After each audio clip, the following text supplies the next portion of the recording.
to speak. Shadows hide you. I am listening. Our paths converge. So good to see you. Hail to you. Never lose hope. Here, Fred shouts. I hear you. It has only begun. Fight on, Fred!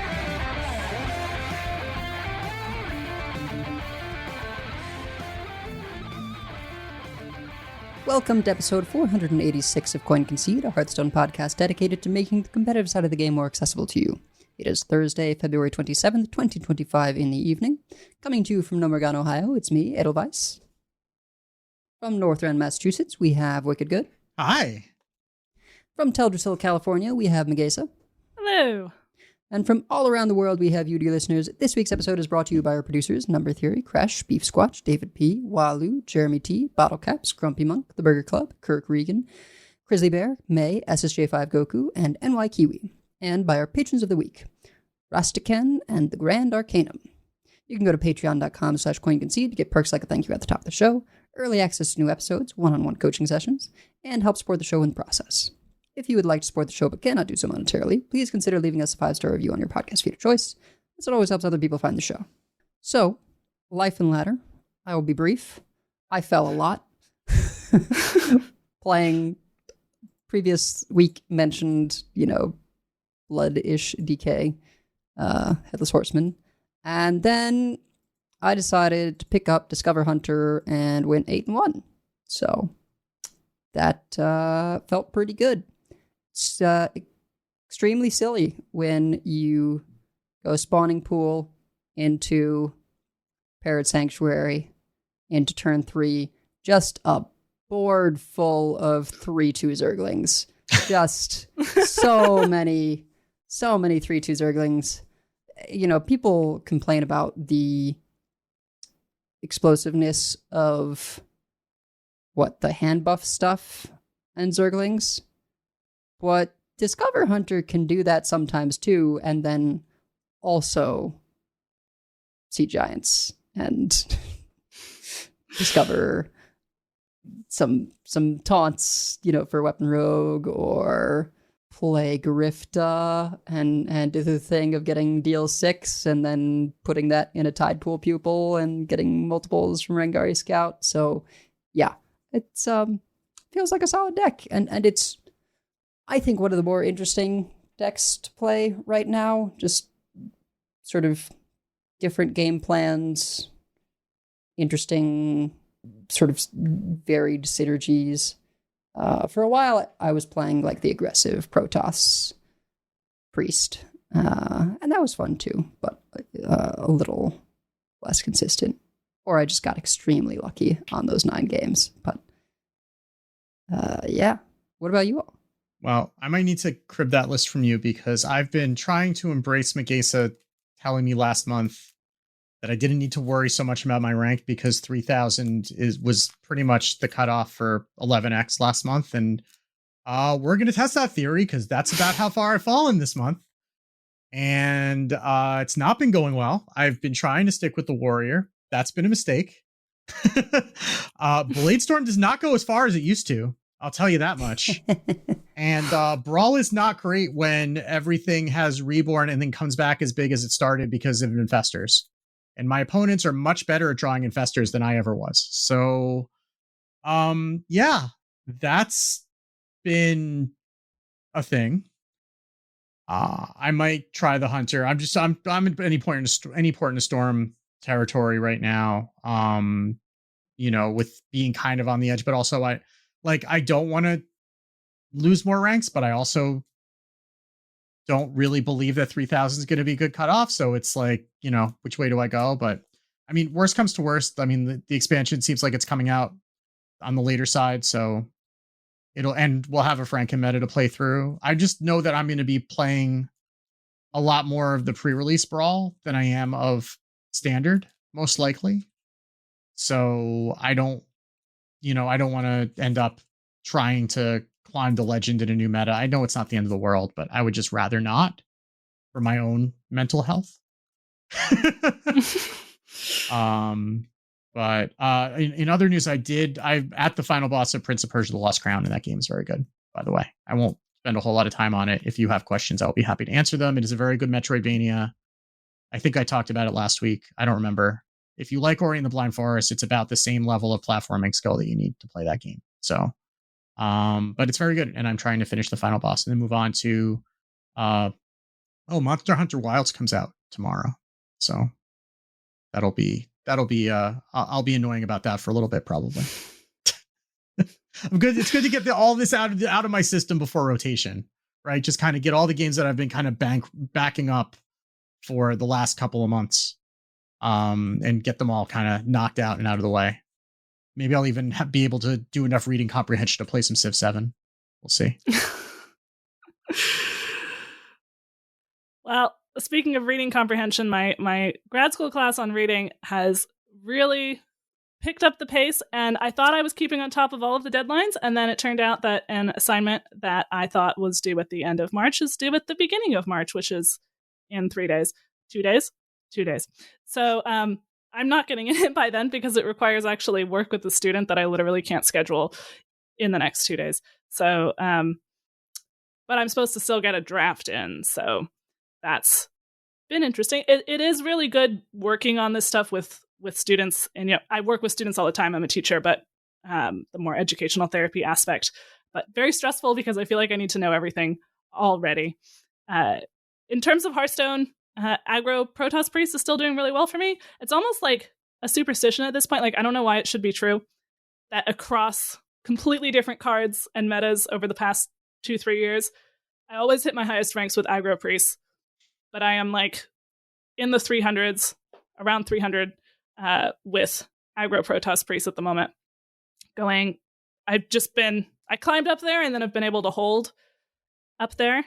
My least favorite matchup is probably the Zerg Death Knight, even though I'm almost even with them, just because sometimes the aggro Protoss Priest needs to go a bit later. They can trade our early stuff, and then it's always like very close whether they get lethal or I get lethal first, because I just can't deal with their board at a certain point, and I have to just like get a Colossus or just like get an Archon and go over the top if I didn't kill them earlier. I did have one game where I went Overzealous Healer. I was on the coin. They passed turn 1. They were a Druid. I went Overzealous Healer, coin, other Overzealous Healer, or Halo on the first Overzealous Healer, and then Halo on the second Overzealous Healer. So on turn 1, I had 2 5/4 Divine Shield minions. I had nothing else in my hand. Well, I had one more thing in my hand, but it wasn't playable. And they conceded, though.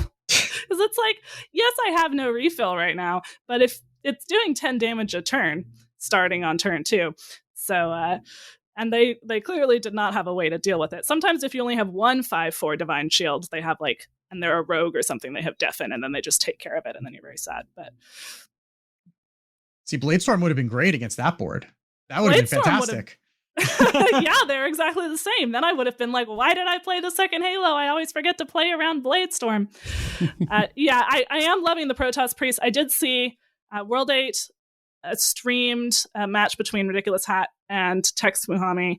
Of course, Hat was playing super fast throughout, Tex as well.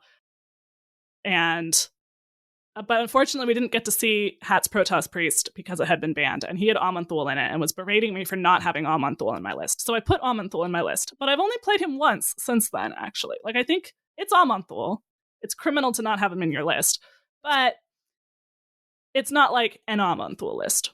He's okay. You'd still probably rather play Artanis most of the time on 7 if you don't have to play Amonthul because they have an Unkiliax or something, but if they have an Unkiliax, then Amonthul is good. And I mean, they don't usually have an Unkiliax on 7, but when you have one or the other. So there was, what exactly happened with the Hat game? There was a game that was very close where it seemed like Hat absolutely had it as the Discover Hunter, and then Tex Muhammad just like came from behind for a lethal, though Hat did end up taking that particular series. I mean, whatever it was, it happened very fast. I still remember like the UHL match that Hat played that I think I might have been casting it, or I was coaching Andrew Brown or whatever, that it was like 20 minutes for a best of 5, something like that. Like it was just like like setting a new land speed record for like a, I got an Uber Eats on the way. We need to finish this up, right? Like yeah, and I could see, when you're facing somebody like that, it like makes you play faster, because you're like, well, they're playing so fast, it just like makes you anxious, and you start playing faster. Hat's not like that's just how he plays. Yeah. There are some people who use that as a deliberate strategy, who will deliberately play fast to try to get the other person to play fast and mess up. That's not how Hat rolls. He just plays fast. That's just how he is. It's just trying to listen to him on 1.5 speed. It's like the same thing. It's sure like when you're playing against him at 1.5 speed anyway. So that is how it tends to go. And then I was not able to catch up on work or Hearthstone last night because my cat she was fine. And then all of a sudden, right at like 5 p.m. when the vet closes, she started yowling in the litter box. She couldn't go in the litter box. She's running around. She got a spot of blood on the carpet. I said, okay, we're calling the emergency vet. So it was like 3 hours at the emergency vet, $700. And we still don't know exactly what it was. But she seems like she's doing better today, hopefully. So all's well that ends well, I guess. I felt so bad because I had a choice between pill antibiotics and like a syringe antibiotic. And I was like, she's had enough needles and it's cheaper to get the pills by like $80. I'll just get the pills. Forgetting that she hates pills and it is impossible to give her pills. And they have these little pill pockets where there's like, you hide the pill inside a pocket of like chicken flavored stuff. But 1, she can't have chicken because she's a special snowflake who's allergic to proteins. And 2, she can eat the pocket around the pill and then spit out the pill very dexterously. I don't know if I would be that good if I didn't like have hands. It's very well done. So after completely failing, even with my husband's help, to give her the pill, I had to go back. I was like very upset now when it was late at night. I was like, can you give her the syringe antibiotics? Because I can't give her the pill and it's only day 1 out of 7 days, twice a day. So they actually refunded me on most of the antibiotic pills, even though I'd opened one, which was very nice of them. Maybe took pity on me because I looked really upset. And, and it turned out to be really easy for it. So it was, if you're faced with that and you don't know your cat is good at pills and it's in your budget, I do recommend the easy antibiotics way because it took like 5 minutes and she wasn't traumatized by it. And then we were done.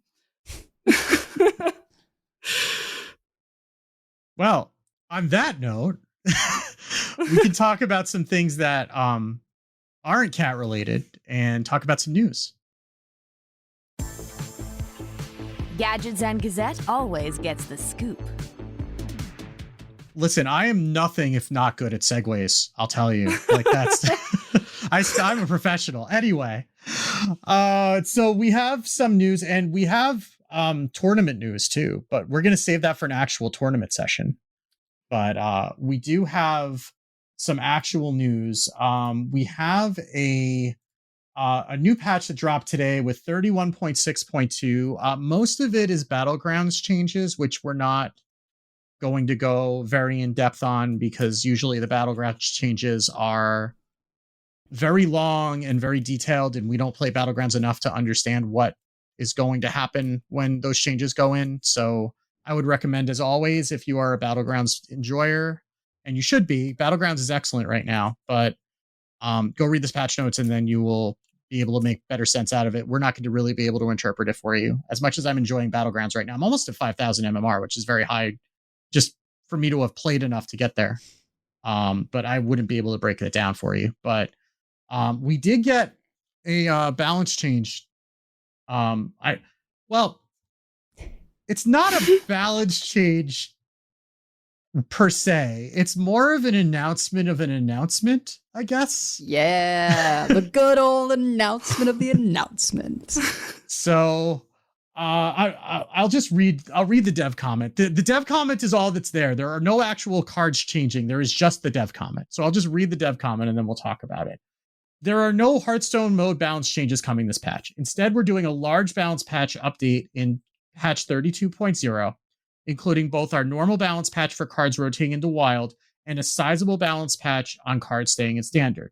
These changes will be made to give Into the Emerald Dawn the best chance for success in a post-rotation environment, while letting Heroes of StarCraft and some older decks have a bit more time to shine in the current metagame until then. Delaying those changes lets us do what's best for both metagames. Here's a preview of some of the things we're looking at toning down. 1, Terran and Zerg Heroes of StarCraft cards. Now, that again, Terran and Zerg Heroes of StarCraft, not the heroes specifically. The mini set is called Heroes of StarCraft, so they're looking at toning down Terran and Zerg cards. You can read that very wrong if you're not careful. Other older cards and decks that we expect will be too powerful after rotations.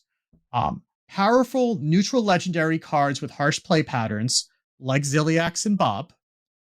And Rods of the Resealed will be getting a major rework due to its interaction with the Priest Imbue hero power. We've heard that already. They announced that last week or possibly the week before. And we still don't know what the Priest Imbue hero power is. And it looks like they're saving the Priest reveals for last, which if it is not, I'm saying this now. This better be a banger. If how long they're making me wait for this. That's all I'm saying. I am expecting, like, they've set me up with Spirit Guide and Light Shower Elemental and make me wait till the very end. This better be, I better be like, you better hear me from Massachusetts in Blizzard HQ with how long they're making me wait. That's all I'm saying. I'm sure it will be great. Anyhow, the full scope of the changes will be announced ahead of the 32.0 patch notes. Until then, keep jamming your favorite decks and enjoying reveal season. We'll have a lot more information to share in a few weeks. So this is kind of confirming some suspicions that we've had, that there's been a lot of having to adjust cards up in the past year, or design cards to be stronger than they otherwise would to keep up with everything that was released in the prior year and still be able to make that stuff shine without nerfing everything into the ground. But this is a kind of some hard confirmation that they're absolutely looking at Ziliax and Bob, which I think are the two individual cards that are probably the most concerning, and that StarCraft is not going to be the best thing to do post-rotation, because that also was tuned to be able to be played at the volume that it is in a 6-set meta that is as powerful as it is. And if nothing's done to it, then it would probably overtake whatever they would print in a 4-set meta. Yeah, I mean, if you just look at discourse in terms of evaluating cards that have been revealed and the amount of what about Ziliax, what about Bob that's been taking place, kind of a downer. So I do think it's good that they're addressing those. Wouldn't have minded straight early rotation. I'm skeptical and curious about what the changes to those two specific cards will be. I mean, it's not necessarily off the table. This is a little bit of copium on my part. I mean, Bob, we know they've said that they're not, that it's not rotating, right? But they could send Ziliax to the same Shadow Realm that they sent Gen M'Baku to. Like, it's possible, but it seems like they're still looking at changes. Ziliax feels like whack-a-mole to me. Like, every time that they hit one module, another one pops up, and it's a lot, no matter what. I mean, Unkiliax has been nerfed and it's still played. Even if they nerf Unkiliax, we were talking about this in our group chat earlier this week. Like, if they nerf Unkiliax, well, then there's Twin Perfect is the next one up, and is that still good? That's still 12 healing, in a neutral context. So it feels like a Sisyphean task to try to actually balance Ziliax, but maybe they could just hit it all the way across the board if they're trying to bring it down to the power level, and just like, I just don't know how you make it anywhere between broken and completely unplayable, right? Yeah, it also really depends what you consider the problem forms, right? Like, I guess we've sort of settled on current go wide buff attack Ziliax is fine. I don't know if people have really considered the turn 4 deal with this or you die one Yeah. to be a problem or not. I guess because it ends the game, right? Whereas the perfect iterations are all about making the game go longer, right? And shutting out aggressive strategies. So in that case, like, what? You make perfect increase a mana and you remove one of the keywords from the keywordiest, the virus one. It used to have stealth. They could remove either. I think either elusive or reborn would be quite impactful in different ways. So it depends on what your issue is, the fact that you can't target it with spells or the fact that you got to go through it twice. But yeah, I don't know. They could. It has been in so many things that I would not mind just early rotation like they did with Genbaku. And it was in the first expansion of last year. So it's gotten a full year. Yeah. And everybody's gotten their dust refunds from it already. Like nobody needs dust refunds from that anymore. They've all got their dust refunds. Yeah, no, there was so much, especially, and we'll talk about all the cards in Decksplanations, never fear. But when the warrior cards were revealed, it's like every 15th comment was like, yeah, but what about Unkiliax? That'll just kill your thing. What about Bob? That'll just steal your thing. So yeah. Personally, because I'm biased towards aggro, I'd love to see the reborn go off and then something happen to perfect. Because I think you can't just hit the virus module. But we'll have to see. With the Heroes of StarCraft, I do think, something like the Discover Zerg Hunter loses Titan Forge traps, which is a big deal, but like very little else with rotation.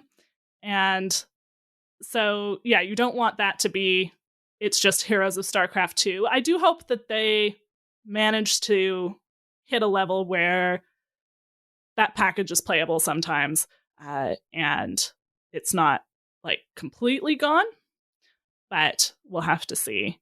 Yeah.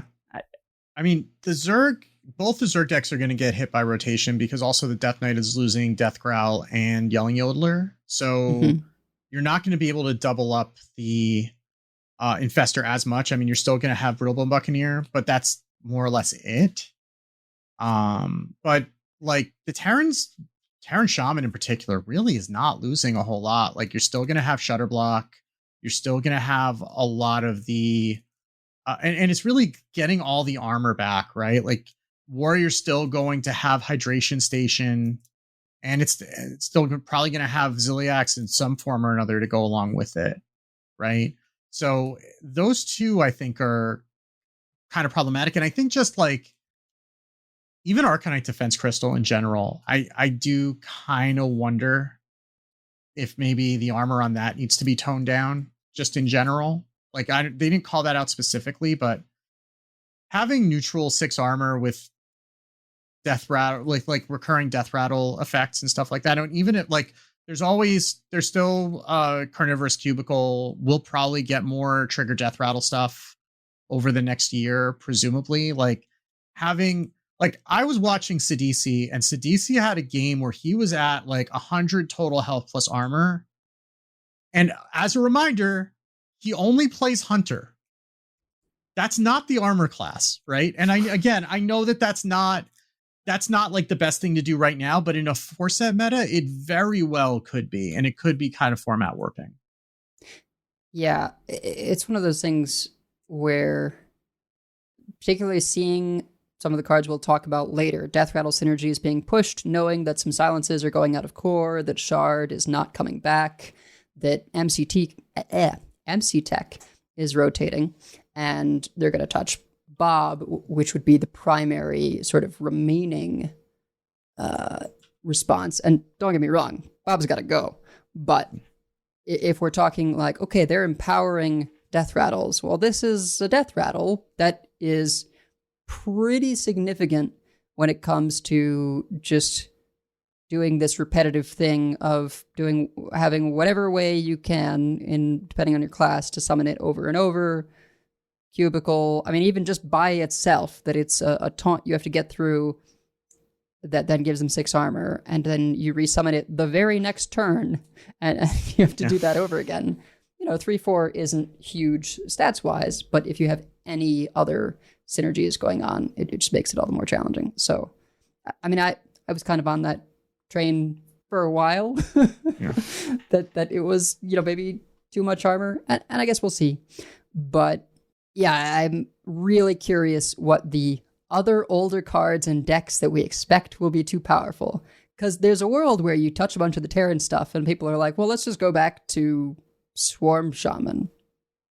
Yeah. And the good cards there are like the Murloc Grofin is an all-star. What is the Bouncer staying, right? The big frogs. No, no, Big that's Frog's Festival going. Legends. Yeah. All right. At least that one's going. Okay. And Goldenet's going too, at least. But yeah. But Gorgonzormu and I don't know. There's a bunch of stuff in Shaman that's quite good, even without Terran things. That we could be concerned about. Yeah, Gift is going, but they could go back to the make everything into random legendaries, right?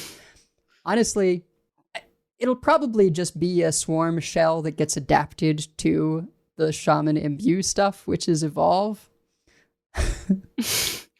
But and Evolve does not play nice with the Terran things. But I will be a little sad if you hit all the sort of neutral, in quotations, right, things of Terran, and that means that it's completely hopeless for Paladin to ever do like Terran Paladin, or like in the case of Zerg, it's completely hopeless for Demon Hunter to ever do Zerg Demon Hunter. Yeah. I think myself and some others were kind of hoping that there would be some kind of balance window that might give those some love so that they could shine too, and it seems like that's not gonna happen. Yeah. I mean, there is something to be said for not having too frequent balance changes. We will have the Franken meta fairly soon. Yeah. And this does make it a little hard to theorycraft, although I imagine we will know. I don't know exactly when they will announce these changes in more detail, but I would expect that the theory crafting, which is on March 13th, will have an up-to-date future mode patch. So yeah. And in any we would event, be able like to see it by then. And in any event, like theory crafting, you're generally trying to make the new card shine anyway. And you're trying to, like, I'm not worried about theory crafting as much, just because, like, typically you're trying to get the most out of the new cards. And you're trying to do the things that are new. It's like when you're in like a casual mode, right? Then, and the focus is not on winning as much as it is just experimenting and seeing what cool things you can do, then you're less likely to lean on the things that we know are powerful, because we're looking for the next things that are going to be powerful. It's when when you put it live and everybody's on ladder and they're all trying to beat each other with hammers. That's when you start seeing, the really powerful cards come out. And generally when we've had a post-rotation meta that's flopped, it's because nothing that's in the new set can compete with the stuff that was overpowered going into this set, right? Like, I'm trying to think of some examples, and thankfully I've blocked those memories out, but we all can remember those metas where it's like, well, this would be really cool, except that we're just playing the same deck that we're playing last week, right? So I think if they're proactively looking to avoid that and make changes to make it so that there will still be broken things on day one, there always are. But at least if the broken things are things that we haven't been playing for the last 9 months, that's better than if it's just like, okay, well, we're just playing Zerg Death Knight again. Okay, fine. I don't need to spend a lot of time here. I know what this is.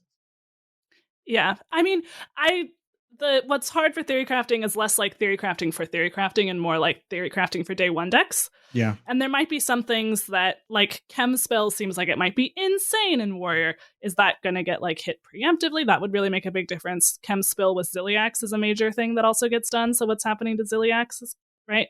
But on the other hand, if they told us the nerfs now, like, generally it doesn't go well when people know about nerfs way in advance, because then people just don't want to play the stuff that's going to get nerfed, and they get mad about it early before we've even seen what's going to happen with it for a long time. So I think this is, and if they just made the nerfs now, then we'd have this weird meta where decks that people are enjoying right now are nerfed before the meta that they're being nerfed for. So I think this is probably the way to do it. But yeah, I'm finding I'm just like not putting Bob and Ziliax as much in my theory crafts, and I can always add them back later if it turns out I want them. I probably I mean, honestly, when I'm building theory crafts, I probably wouldn't want to put Bob and Ziliax in anyway. I probably want to use those slots for other things, just because like I can, right? And maybe this is because I've been playing Commander and I'm taking all like the stupid strong cards out of my deck because I just want to do synergy things, and that's just the way I build decks. But like I will have a better time at theory crafting. And like and to a lesser extent in the pre-release brawl, like trying to do the new things rather than just trying to like min-max, right? And I think that like we'll know by the time that the pre-release brawl starts. I think it's going to be more the theory crafting for the pre-release brawl that might be more difficult, but then most of these cards, with the exception of maybe Bob, probably wouldn't be legal, and they could very easily just say Bob's not legal for the pre-release brawl, right? Because there's going to be like a week or so between when the patch drops, and we'll know what all these changes are when 32.0 drops, because we have the pre-release brawl on that patch, right? So we're going to have at least a week, and we'll be able to see what those are for a good week before the set actually comes out. So I think we'll still have plenty of time to theory craft for day one. But yeah, theory crafting for theory crafting, that's more of an us problem, and that's just that's how I build decks anyways. I'm not necessarily going to go for the stupid broken things. People build it as soon as they can. That's what I'm saying. We've had. So when does Frankenmeta start? When 32.0 drops. So we know that they haven't said exactly when 32.0 drops, but we know the pre-release brawl starts on March 18th. Yeah. So it's probably about then. Yeah. So I mean, March 18th is a Tuesday, which is probably the day they usually drop patches on Tuesday. So I would assume that's, I don't think I wouldn't think that they would drop it earlier than that. Right. Because I mean, we still have reveals going through, even through the week after, right? If I remember correctly. Following the pattern of last time, theory crafting week before. Yeah. So I know this probably like doesn't work with how they push patches, but I just wish that rather than a Franken meta, we had a period that was like between rotation and the new set. It used to be, I think, an untenable concept because there just wouldn't be enough cards, right? Yeah. But I feel like the way things are now with mini sets for everything, and particularly this time with, extra cards in the StarCraft mini set, and just with the amount of times that they now do dual class or tri-class cards, that you could have a totally playable meta where rotation has happened, but we don't have the new cards yet. And that could serve as a testing window, basically, to say, okay, we're going to look at this couple of weeks and say, hey, which of these things post-rotation look like they will be too good going into the new cards coming out? And then you could figure out from there, rather than what they're having to do right now, which is, I guess, maybe they're furiously testing on their end with the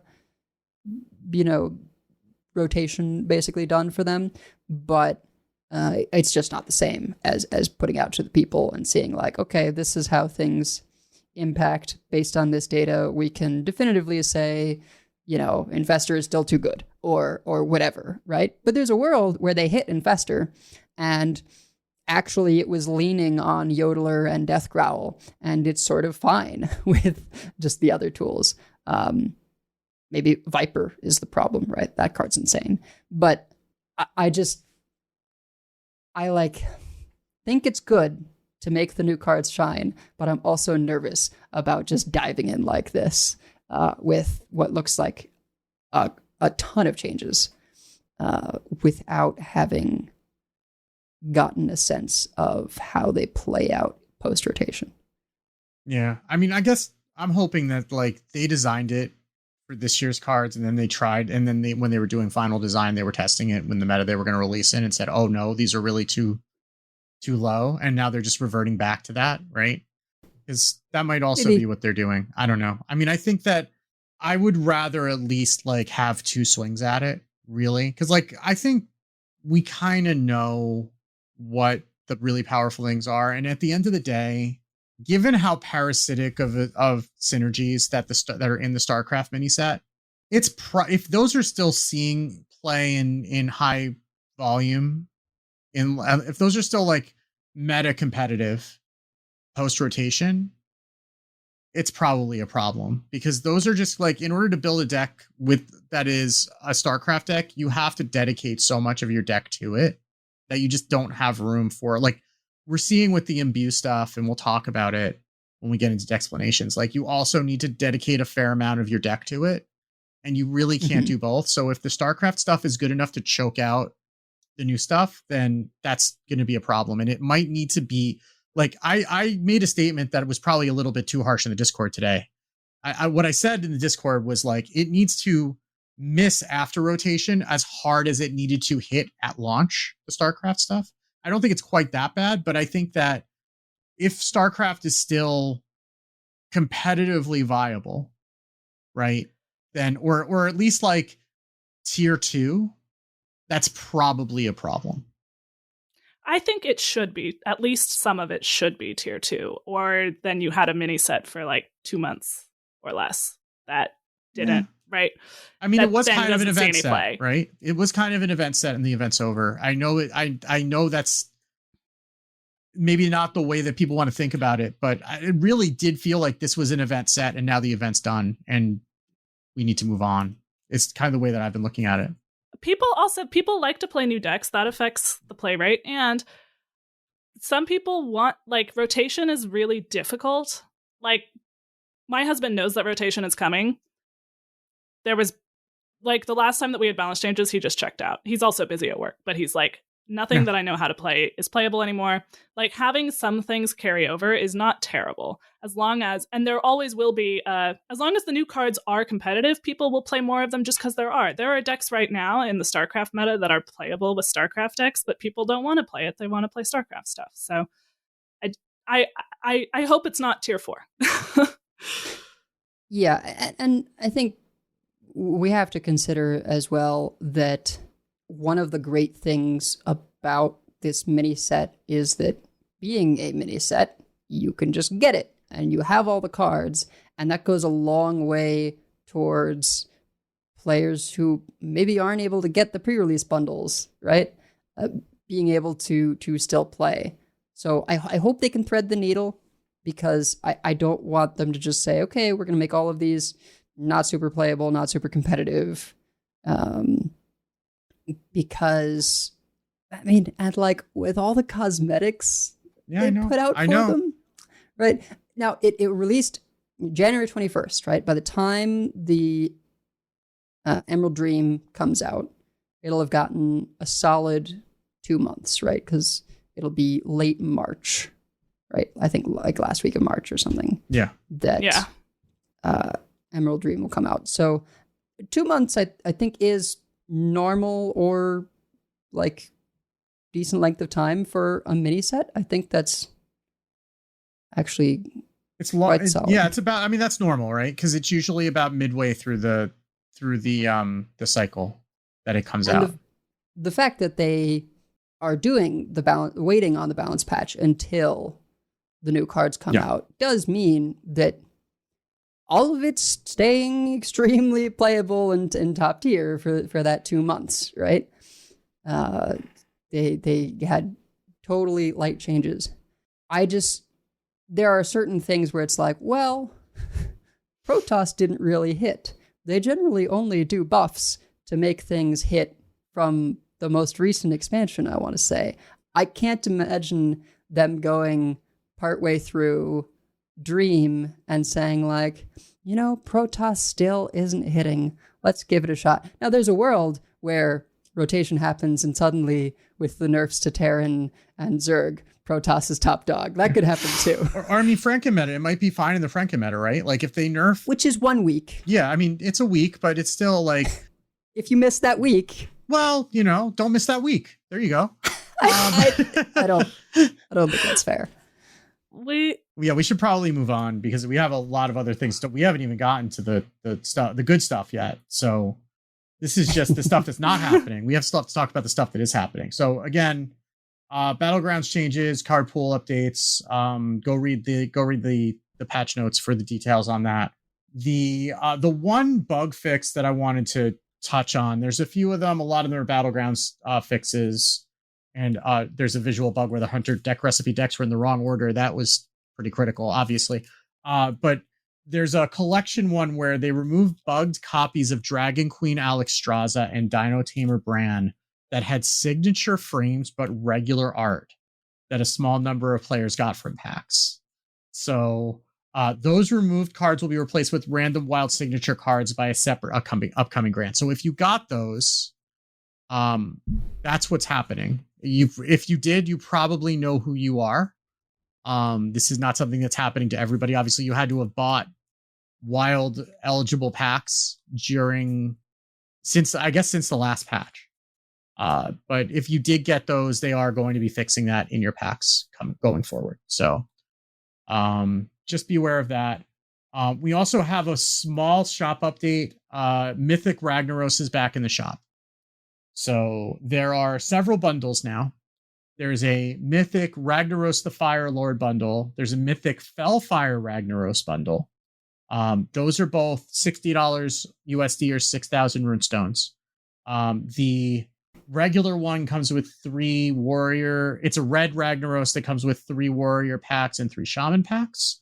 The Fellfire one is greenish and comes with 3 demon hunter packs and 3 warlock packs. If you don't care about the packs and you just want both Ragnarai, I don't know what the plural of Ragnaros is. You can get both of them for $90 USD or 9,000 runestones. And I believe if you already own one, then that bundle will be available to you at a discounted rate. So that's something, if you are a Ragnaros enjoyer, you can now spend more money on Ragnaros and have a Ragnaros. Pretty soon you just have a rainbow of Ragnaroses. Ragnarai? I don't know. I think the plural is just Ragnaros. Is it Matt Mercer doing this one as well, voice-wise? I do not know if the voices are different. I would presume that the voice lines would... I mean, I don't know if the voices are different or the same, honestly. So there's one preview button on the double pack for both of them. So I don't know if that tells us anything. I'm not spending this money on them because it's not Priest. So, and even if it was Priest, that's still rich for my blood. But so I didn't do that kind of digging, but it may very well be the same voice lines for both of them. Just color Watch shifted. next, they'll do a Ragnaros Light Lord that's Priest Paladin. I see that. I'd be more interested in. If he's yelling "live insect" at my opponent, I might be into that. I could be convinced. Anyhow, that's really the shop update. But hey, we get to play this jingle. It's the grand tournament.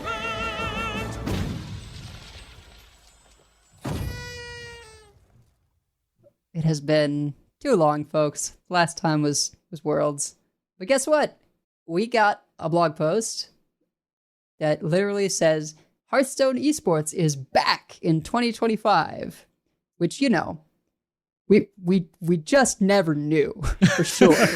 I feel like we've kept putting Soddle and Raven as the last pair on stuff, just so they can, sunset it in case it's the last time that there's a Hearthstone Worlds. Or maybe they just really wanted to cast Worlds Finals, and that's how they sold it to everybody else. They've done plenty of them, but yeah, we've never been more back. So, it says it looks a little different in Year of the Rafter, and it's still So there's not an extra event. So at a first glance, or I guess there kind of is. At a first glance, like there's still just spring championship, summer championship, but we have last chance qualifiers again. So if you look at their little graphic, that is going to be people who qualify for it via points, via opens, what? And the championships. So, people who made it to the spring or summer championships, but didn't take one of the spots that qualifies you for Worlds. So, which I think is just first and second. Each championship is fed into via points from ladder, opens, which there's just one for each. There's just one open for one open per region per championship, and then I believe another for last chance, and then playoffs, which basically playoffs are people who didn't make that top qualifying spot in points, and then people who made top 4 in the open participate in a playoff tournament. And then people who do well enough in that make it to the spring championships. It's a little complicated. You should definitely check out the the post. Personally, complicated is good because that means there's more avenues to making it to Worlds than just grind ladder until you pull your hair out. Because as we've seen, that is extremely grueling. The point system is obviously still really focused on like the top. It's pretty unlikely that if you're just in the ranks 26 to 100 range, even though you technically get points, unlikely they'll matter. Rank 1, 7 points. Ranks 2 to 5, 6 points. Ranks 6 to 10, 5 points. Ranks 11 to 25, 4 points. If precedent is anything to go by, the people who get up there consistently get up there, so it's pretty unlikely that anything beyond rank 25 will matter, but you do get to say that you earned a point, which is, I think, always fun in its own right. And if you earn your way from getting ladder points, you deserve to not also have to play in a playoff. Like, you've already done your time, right? Like, yeah, if you placed 1st through 5th every month, you get the spot. But if you place in those later spots and you were still in the top 50, then you get to go to the playoffs. Yeah. And then the biggest thing, of course, to me is the open qualifier events. There's not that many of them. Honestly, good. Yeah. Because that was its own grind when they had, and obviously a ton of staffing, right? When they had open qualifiers every weekend, it was maddening. It was right? too much. And you had to win one. So here, there's fewer. They take the top 4. It's honestly much more like what I participated in like 2017, 2018, where there would be just a few of these where it's like, hey, this is a big thing, a qualifier for Copa America, right? And there's like 4 of them, different ones for different regions, right? And I got into the top 32 and then made it to get flown out to Rio, right? Now, there's no flown out to Rio here, but still. You get to get flown out to your couch. Like, but, you can qualify for Worlds through tournament play, which was not possible last year, right? And it says that the first of these events, save the date, the first of these open qualifiers will take place March 21st to 23rd. This is going to vary based on region, right? Because of time differences and stuff. So keep your eyes peeled for updates on this in the coming weeks. But that's coming up. I think that actually means it's going to be played on mini set, not New That cards? could very well be. Yeah. Specifically Sounds like Franken meta, Franken meta, sure. Franken meta. Let's go. which is wild. Let's go. I'm sure that was just when they could do it, but that is a wild choice. So, they'll save the actual, big event, the championship itself for settled Emerald Dream. But should be a pretty crazy time. Qualifier. I gotta check I think I might not be available that week, which is a bummer because there's going to be one per month of the qualifying season. So they're saying there's going to be, they say each month during the qualifying period. So there's going to be 2 sets of open qualifiers per season, if I'm reading this right. Yes. So during it sounds like during any month when points count, there's also a qualifier. one open per region. Yeah. Right. One open qualifier. And getting top 4 in one of those will then put you into the playoff event, for which there is one per big tournament per tour / last chance. So I think that like if you got 3 months of qualification, you'd get, well, I'm not going to talk through the math, but well, there's only the competitive seasons are only 2 months long because there's a break. There's a 1 month break in between. So 8 people get to come from the open qualifiers into the playoff events. Per server. It's per server. So it's possible that no one will make it through open qualifiers. But honestly, I put more stock in people who do well in the open qualifiers than pure ladder grinders, because that means lineup building, which is not the same skill as grinding ladder.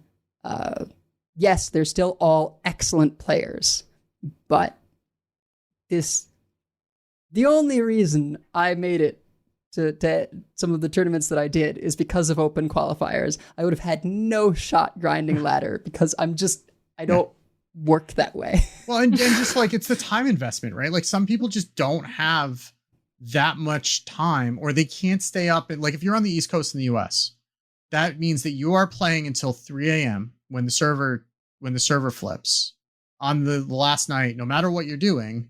And that's just not something that anybody with a day job really can, like, you can't necessarily, if you have a 9 to 5 job, you can't necessarily commit to like taking the first day of the month off because you stayed up until 3 o'clock in the morning playing Hearthstone. Right. Yeah. Like that's just not a thing that a lot of people can do. So having the other avenue is a good thing. It sounds like, and it sounds like the playoffs are probably not going to be broadcast, though maybe they'll reevaluate that as they they go on. But so it's only going to be the championships that are going to be broadcast to start with. But I mean, I wouldn't hate if they broadcast the playoffs too. I mean, the playoffs into championships in the old system were also very exciting tournaments. And I think that there's an opportunity for that.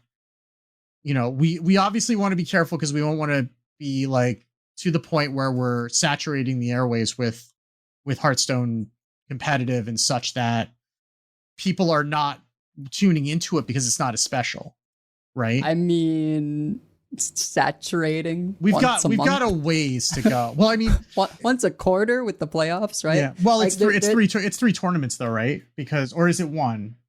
It's just one, right? No, it's 3 for 1 per region. Oh, okay. Sorry, per region. Yeah. So we'd like that would be like in the old system where we had like 3 like regional playoff tournaments, and then we would have like the seasonal championship, right? Which I would love it.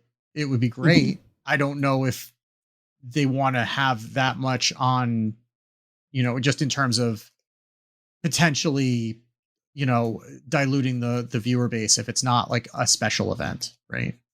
Yeah, I mean, I think the issue really comes with the fact that it's regional, right? And so how do you even divide up casters, right? You bring in new ones. I don't think they're prepared to do that yet. I'd be extremely surprised, if pleasantly surprised in my case, because that means more work for me. But I don't think there's likelihood of playoffs being broadcast at this time. But it certainly would be great for storylines, right? And I think at its height, what was so great about Hearthstone Esports was getting storylines, right? Getting to say, and we get some of that already just from even having the data to go back and say, hey, this person came here through opens. This person, qualified for playoffs through ladder, but then, made it through the playoff system. Like, there's having more avenues makes it more varied and interesting because people's stories are going to be different instead of how did they get here? The same way everyone else got here, by grinding their butts off on the ladder. Well, and it'll be interesting to have, even if we don't get to see it, which obviously I would love to be able to see it, but if we just have data on deck lists would be awesome. I don't know if we'll have deck lists or just classes, but anything that we can get would be really interesting. And I know Wicked was wondering whether he'll have to dust off some old code. Well, we'll see. I'm not making any promises, but I will see what I can do. Because like the other thing is that when you have a large open event like that, that can also shift the ladder meta, right? Like there is innovation that will happen in a tournament setting that may keep the meta on ladder fresher, right? Especially when you can see those decks being played. Now, obviously, if the playoffs are offline, that's not going to matter, but still being able to collect the data from what are arguably the best players, a larger sample size of the best players in a region, right? Like maybe not the opens. I mean, the opens will be interesting for different reasons, but like certainly like the Masters Tour playoffs will have a larger sample size of the best players in that region. And that gives you a different view into what is good in a meta. Now, obviously it's a tournament meta versus a ladder meta, which means you have a ban that changes the way that some things perform. It makes things that are going to be better on ladder potentially perform worse because they're going to be targeted.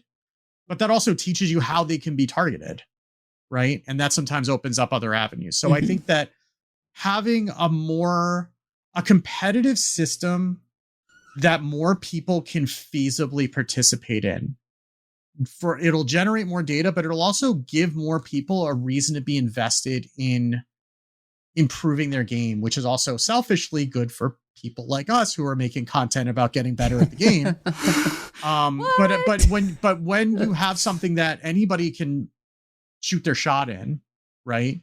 That's just better for the game as a whole, and it's better for the competitive quality of the game, especially on when you're just playing normal ladder. It makes it feel like it matters a little bit more. Yeah. There's one last thing I want to touch on. So, we mentioned the last chance qualifier, top 50 combined competitive point earners globally across all 3 qualifying periods. All top 4 finishers from open qualifiers during the last chance qualifying period, and then all players who competed in a Masters Tour Championship and have not already earned a spot at Worlds. So makes you feel a little bit better about getting to the championship, but not taking it home, right? You get one more opportunity in addition to any prize money from that event.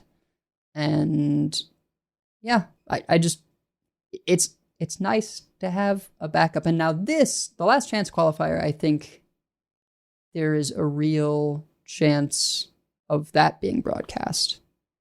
So even though it's not like technically a championship, and I don't know if there will be prizing, like there's nothing said about any of that. They don't say how any prizing is being distributed. They just say at the end that the year has a total of 500,000. So no news on how that will be broken up. But yeah, there's, again, not an announcement, but decent odds that the last chance qualifier could be broadcast. In which case we would have, 2 MTs, last chance, and then a World. So it would be back up to 4 broadcast events like it was in 2023. And then that World Championship, this is a subtle but distinct change. So top 4 players from each Masters Tour Championship, top 4 players from the Chinese region. That's the same since they've been back. Top 3 competitive points earners globally. And the winner of the Last Chance Qualifier tournament, 1 player. There is no guarantee that we'll have people from every region. Yeah. You're just gonna. There's no America's people. Just China. It could happen. Yeah. China's the only region that's guaranteed to have players in Yes. Worlds. Yeah. God, Yeah. Sottle will be insufferable if there's no American. I know. We need players. banter. I mean, We need our banter. I have faith in you, Banter. You got this, buddy. I mean, there've been other, Yes. good America's players, but There are several good America's players. But yeah, it could happen. In which case, TJ and I are going to have to adopt someone. And Dawn, yeah, we'll see. But yeah, I'm tentatively optimistic, and my hope is that if this is received well and people come and watch the stuff, that this new direction will continue an upward trajectory in a not exactly grassroots but more similar to grassroots kind of way, right? That this will call people back in. I mean, I would love one of the things that was, and this will be the last thing I'll mention. One of the things that was disheartening when they were doing the tons of open qualifiers was actually that there was no good time to run a third-party event. And I think it could be a real boon if maybe next year they say, hey, we're going to do our system, but you know what? We've got some third-party folks who want to run events, and we're going to offer them a qualification or probably not a Worlds invite, but that their event could feed into playoffs or something, I think is a real possibility. I mean, these are just ideas I'm coming up off the top of my head, but we've seen people like Tice and others run their own big tournaments in the past. I don't see why Tice or Solary couldn't maybe work with HS Esports to make it all kind of a cohesive thing. or maybe if we're really, really back, we could have Hearthstone into DreamHack again.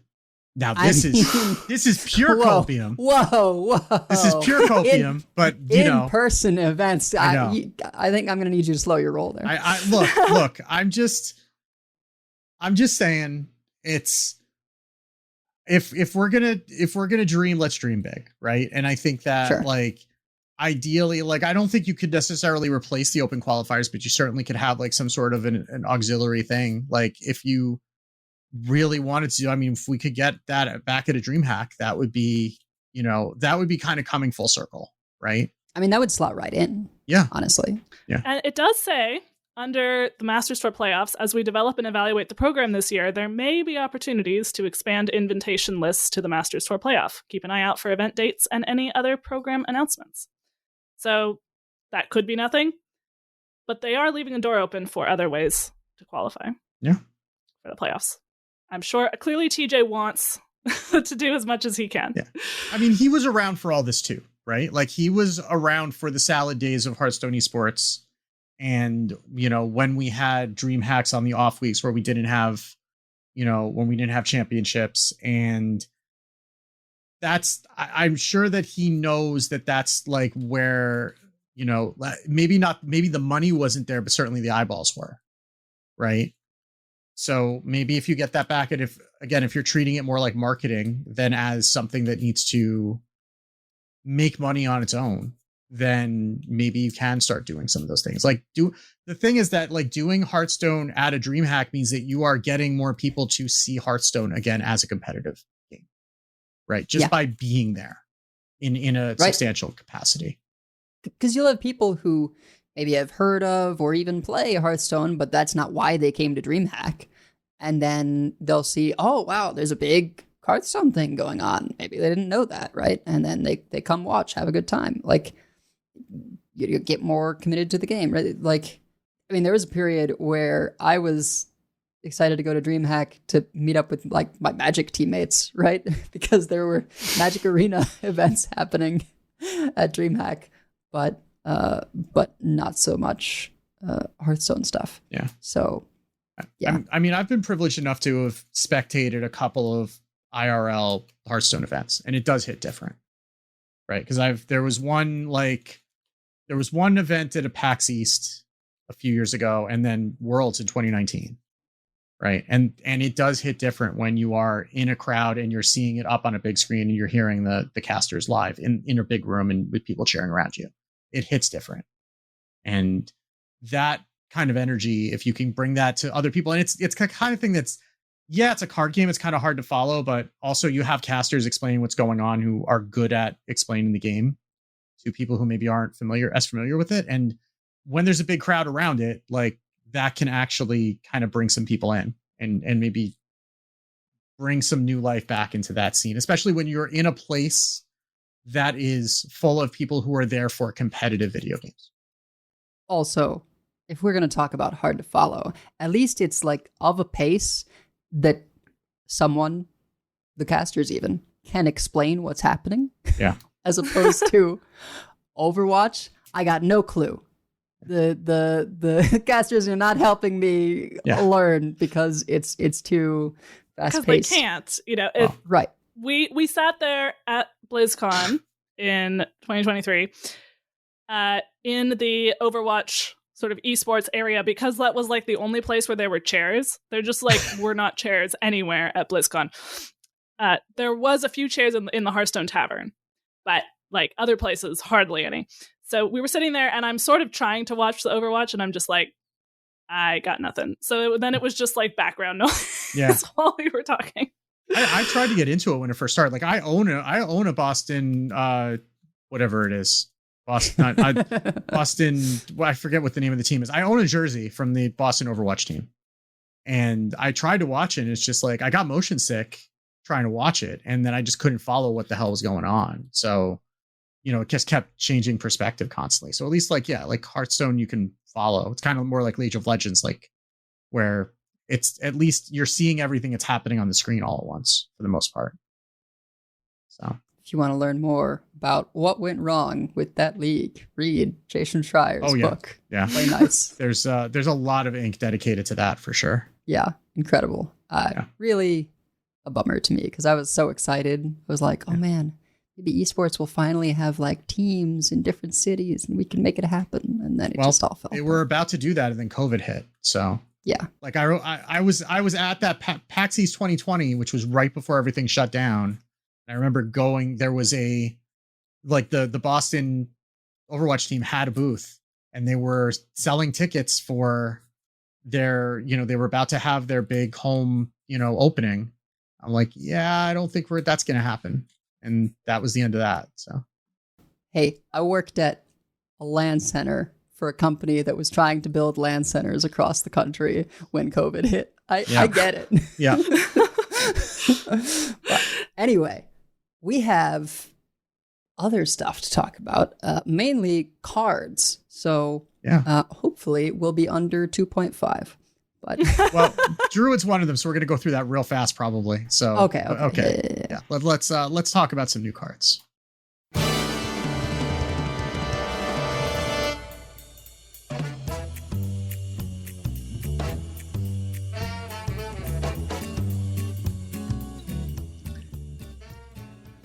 All right, so we have had another week of reveals for Into the Emerald Dream. Now we are recording this on Thursday, February 27th. So what we have seen so far is the rest of the neutrals, Druid, Warrior, and Shaman. So that's what we will be talking about. One Paladin card. One Paladin card. Oh, but it's a doozy. Should we just get that out of the way before we start talking about the classes that we've seen? Because I don't mind that approach. Because I think we all looked at this together, and there were a lot of expletives that were thrown out when we saw this card. So for differing reasons. All right. So Torth the Unbreaking is a Paladin legendary, 5 mana, 3/4, Divine Shield Taunt. Your Divine Shields take 3 hits to break. So you put up a Divine Shield, it gets hit. Basically, you have to hit it 4 times minimum to kill it. And also, the Paladin drink still exists in standard after rotation. Yeah. Tigress plushie's still a card. I'm fairly certain you can't, if it's got like 1 instance left, you can't drink it to refresh, because that would be extra silly. Like, they've got to all be gone, I would assume, before you can drink to put on a new shield that will have 3 charges. But I could be wrong. It's not a thing we've ever had before. However, 1 mana, 1 Divine Shield Taunt is going to still be in core, I presume? That doesn't seem like something they would get rid of. Righteous Protector, I don't remember that going out. Yeah, that's a thing. Tigress plushie's a thing. I mean, this is also, like, we were talking about Bob and Ziliax, right? These are both gross for different reasons when this card is in the meta. Bob, because it just nullifies it, right? Like, it just makes it a not thing, because you can just take it off the board.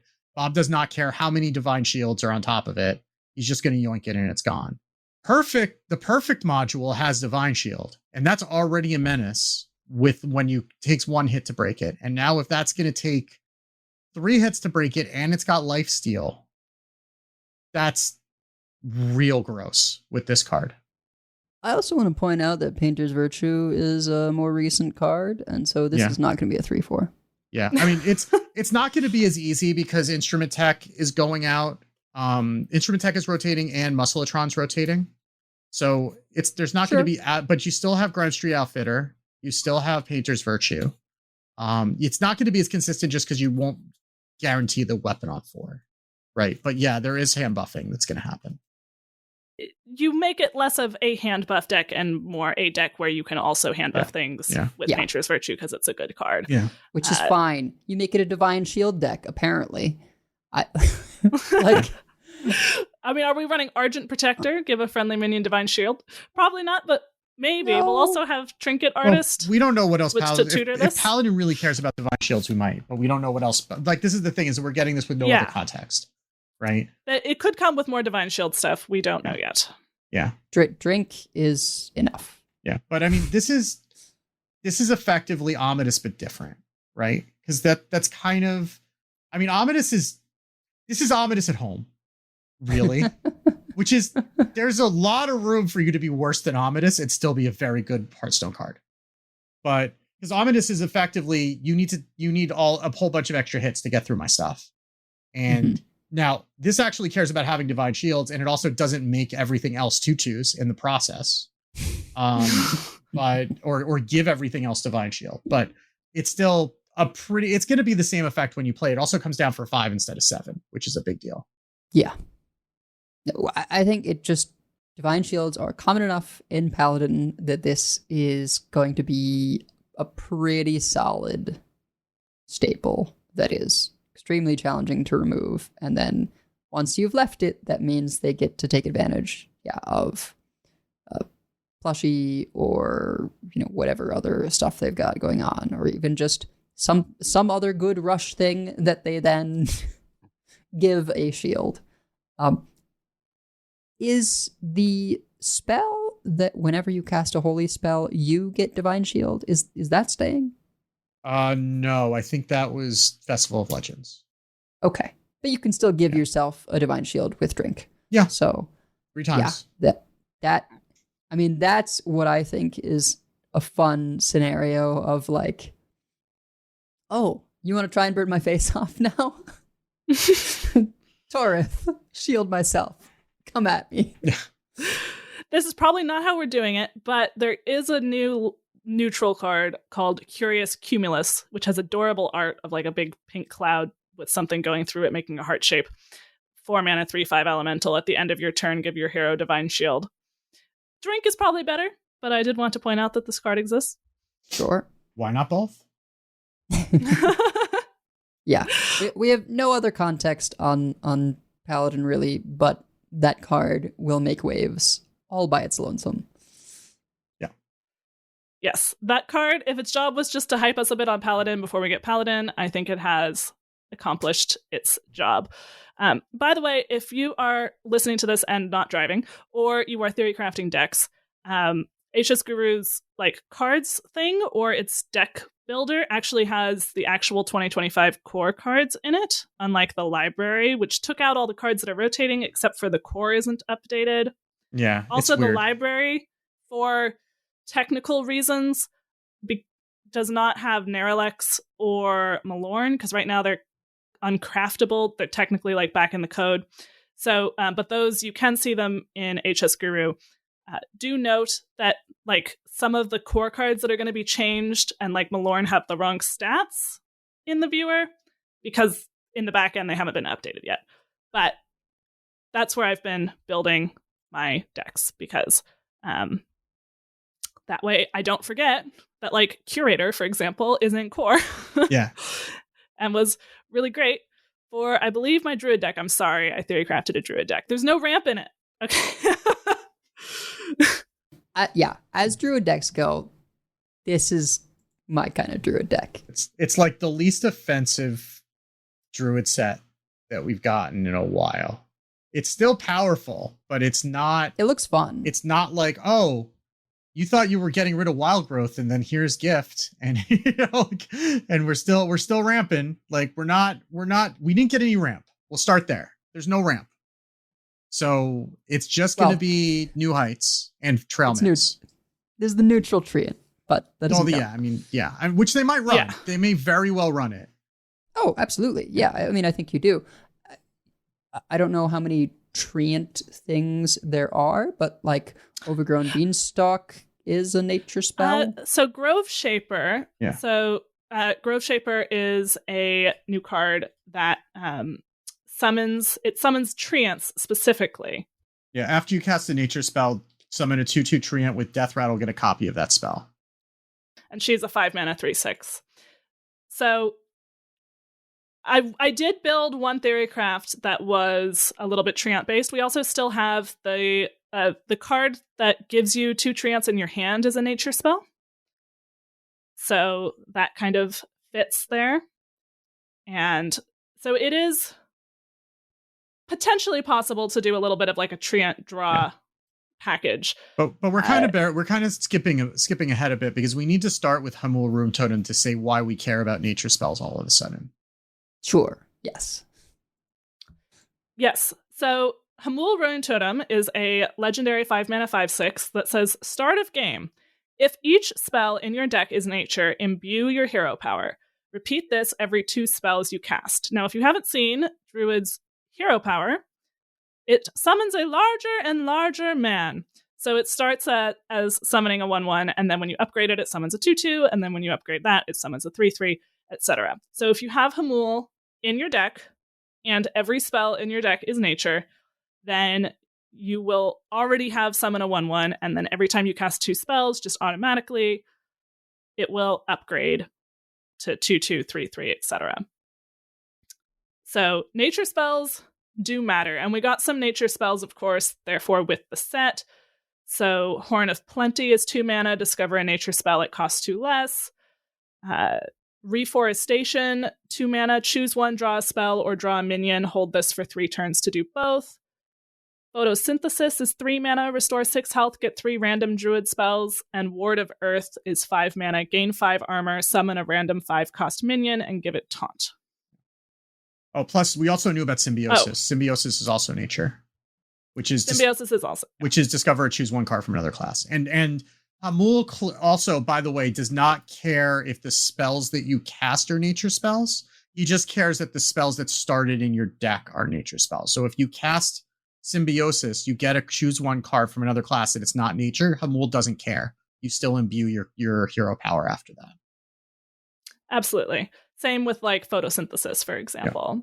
So I had a lot of fun theory crafting and imbue Druid. Let me view my deck here. So we had some stuff that like cares about hero power. So like Sing Along Buddy. Sing Along Buddy is deceptive. It feels like it should have rotated because it feels like it's festival, but it's not. It's Whizbang. Um, Yeah, it's music themed, but it's a toy, so it's whiz bang. Yeah. Well, good for Demon Hunter, I guess. we also have Dreambound Disciple in this set. Is a 3-mana 3/3 battle cry and death rattle. Your next hero power costs 0. That's a druid card. But so I put that in because that's 2 free hero powers. And then I put in Mista Vista and Tide Pools because Tide Pools just seems like amazing with Hamul. Yeah. Put in Drink Server because like any drink is good. Innervate, of course. I had some like things for draw. I put in Card Grader. I don't know if that's correct, but if you played a spell, she discovers a card from your deck. And then I was like, okay, how are we closing out this game? I mean, obviously we have Malorn because we're an Imbue deck. If we're playing Mista Vista, then we're repeating spells.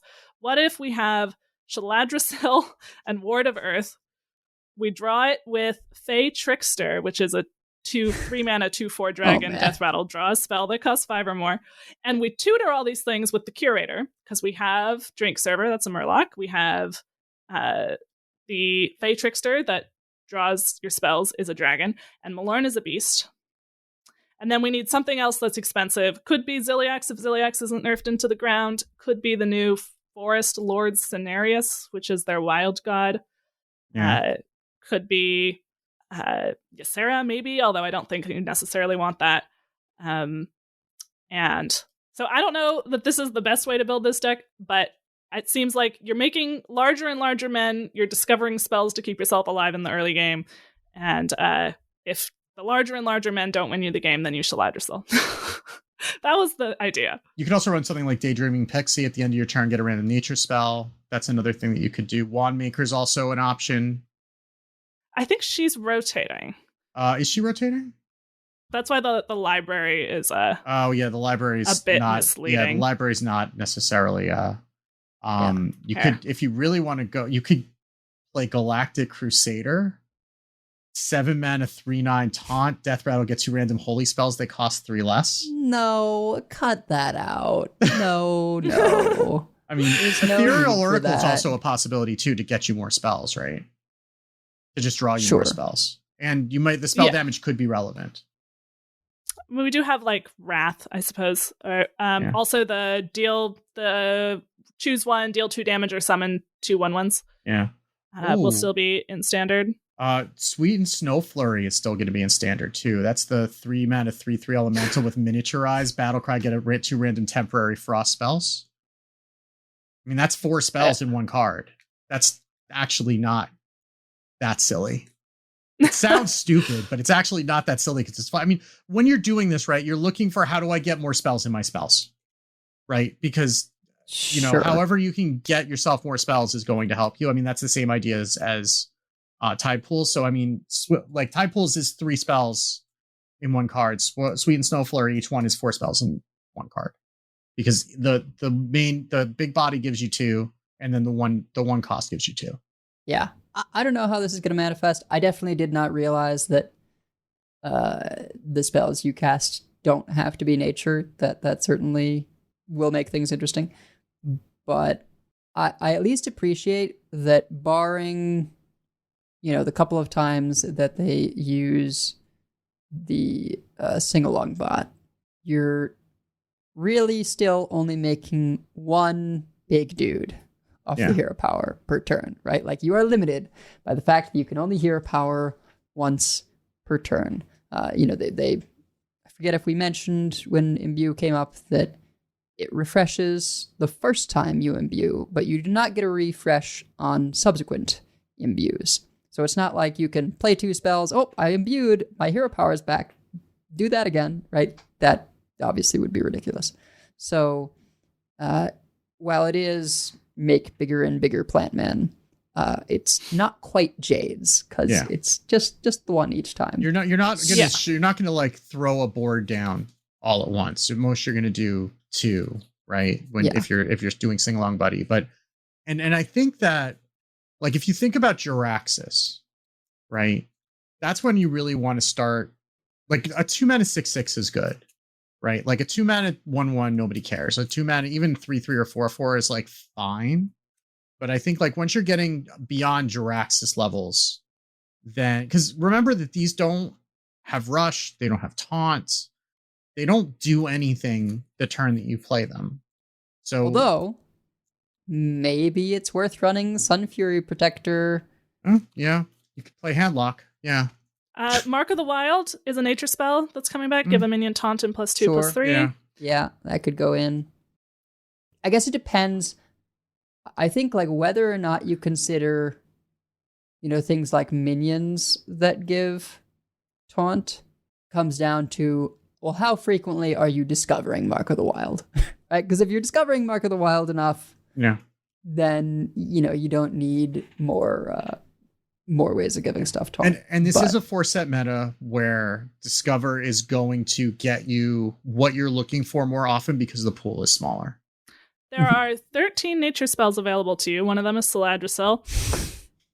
Ward of Earth, Reforestation, Photosynthesis, Horn of Plenty, Symbiosis. Those are the new ones. Flipper Friends is coming back. Oaken Summons, Witchwood Apple, Wrath, Living Roots, Mark of the Wild, and Innervate. I'll be curious if there's ever a build we see that's like Oaken Summons for Park Panther, Thickhide, Kodo, Fandral, Staghelm, or like the 5. That feels like a pretty solid package to me. Or are we Oaken Summoning for the Ramp Treant? Maybe. I don't know. Yeah. Like that's the thing. Only Like if we're doing Treant stuff. Like, do we want the Ramp Treant in the Oaken Summons deck is really the question. Because like maybe you run both, but you probably don't. Yeah. I don't know. The Treant is going to be interesting just in terms of like, it's going to be experimented with in a lot of things. And so there'll be this whole game of like, well, do you just benefit from other people's ramp treants? Do you run it yourself? Notable that New Heights is not a nature spell, right? So if you are going to ramp in the Imbue deck, it has to be through that treant or brief stuff like Trail Mix and Innervate. I actually missed a couple things in that because the different libraries have different things missing. So Trail Mix is also a nature spell. In Smallin, which no one has ever played, reduce the cost and attack of minions in your deck by 1. Yeah, I've played that. Of course you have. We don't. When we say nobody, just implicitly, that never includes you. Yeah. Overgrown Beanstalk, which we mentioned earlier, which draws for treants. Ungoro Brochure, which draws minions or spells. Those are... And Handle with Bear. Get 2/3/3 bears with taunt. Each turn they're in their hand, they get +1/+1. Those are the cards that I missed. If you're running a lot of spells, that might not actually be bad. So that would be actually 1, 2, 3, 4, 5 plus 13, 18 spells. Yeah, so that's worse odds. That's worse odds for just like spamming Saladricel or something. I am nervous about Grove Shaper, the 5-mana 3/6 after you cast a nature spell. Summon a 2/2 treant with Death Rattle, get a copy of that spell. Because Innervate.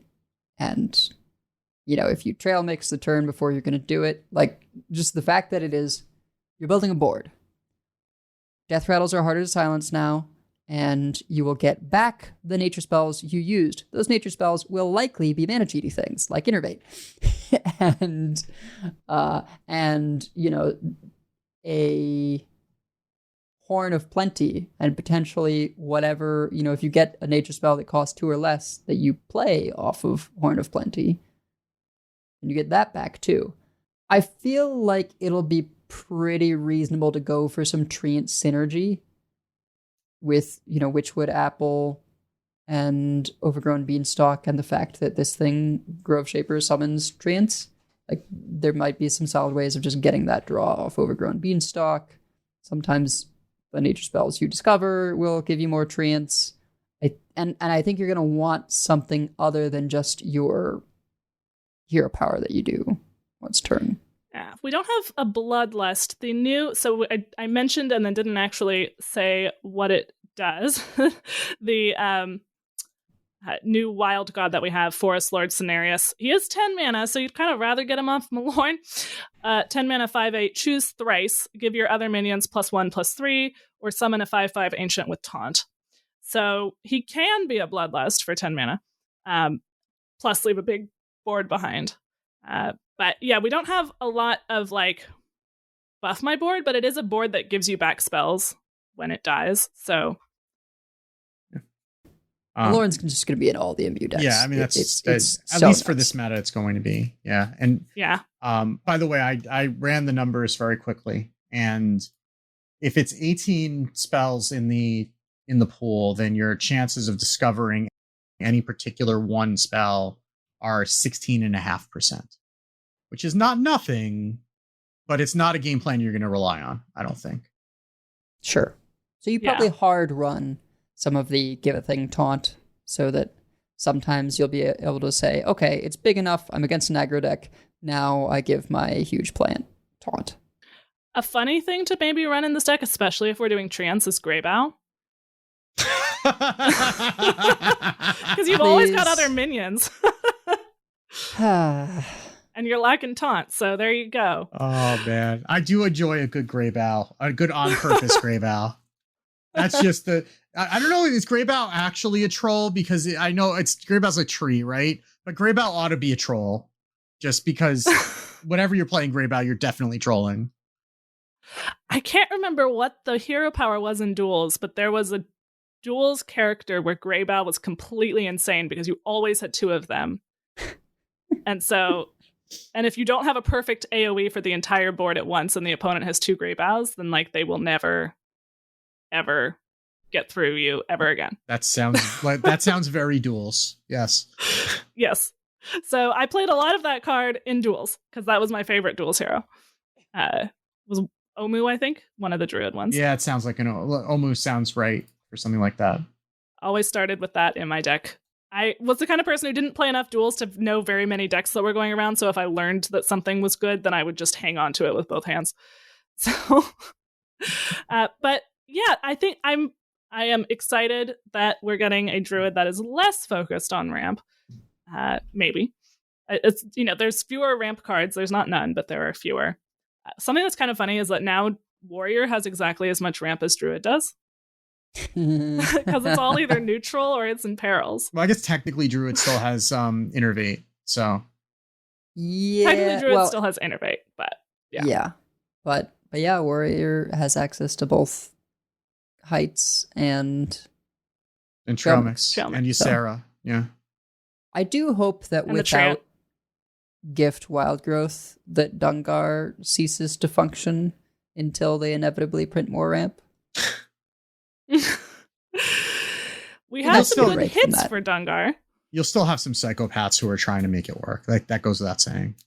Sure. I mean, somebody bailed to Dungar Warrior after I made the mistake of pointing out that Druid has as much ramp as... the Warrior has as much ramp as Druid, except for Innervate. Stop. Can we make Dungar Priest work, though, is the question. That's what we need to figure out. I mean, if we're being honest about this, then I don't know. But yeah, so that is Druid. I suppose there was one other card that we didn't mention, but it doesn't synergize as much. It is Evergreen Stag, 6 mana, 6/7 beast, elusive, lifesteal, taunt. So maybe that's in the Dungar deck, possibly. Because that seems like that's probably too low value for Dungar, to be honest. But yeah, maybe it's survivability in our imbue deck. Yeah, if we need a taunt, it is hard to get rid of. You have to trade through it. But yeah. It also what was the beast that you were pulling with Curator? Malorn. Oh yeah, okay, yeah. Because so you want to hit it. I mean, maybe you run this as redundancy to make sure that Curator gets the draw if you've already drawn Malorn, but you probably just run Malorn and don't bother. Yeah. Well, Warrior also got some very interesting cards.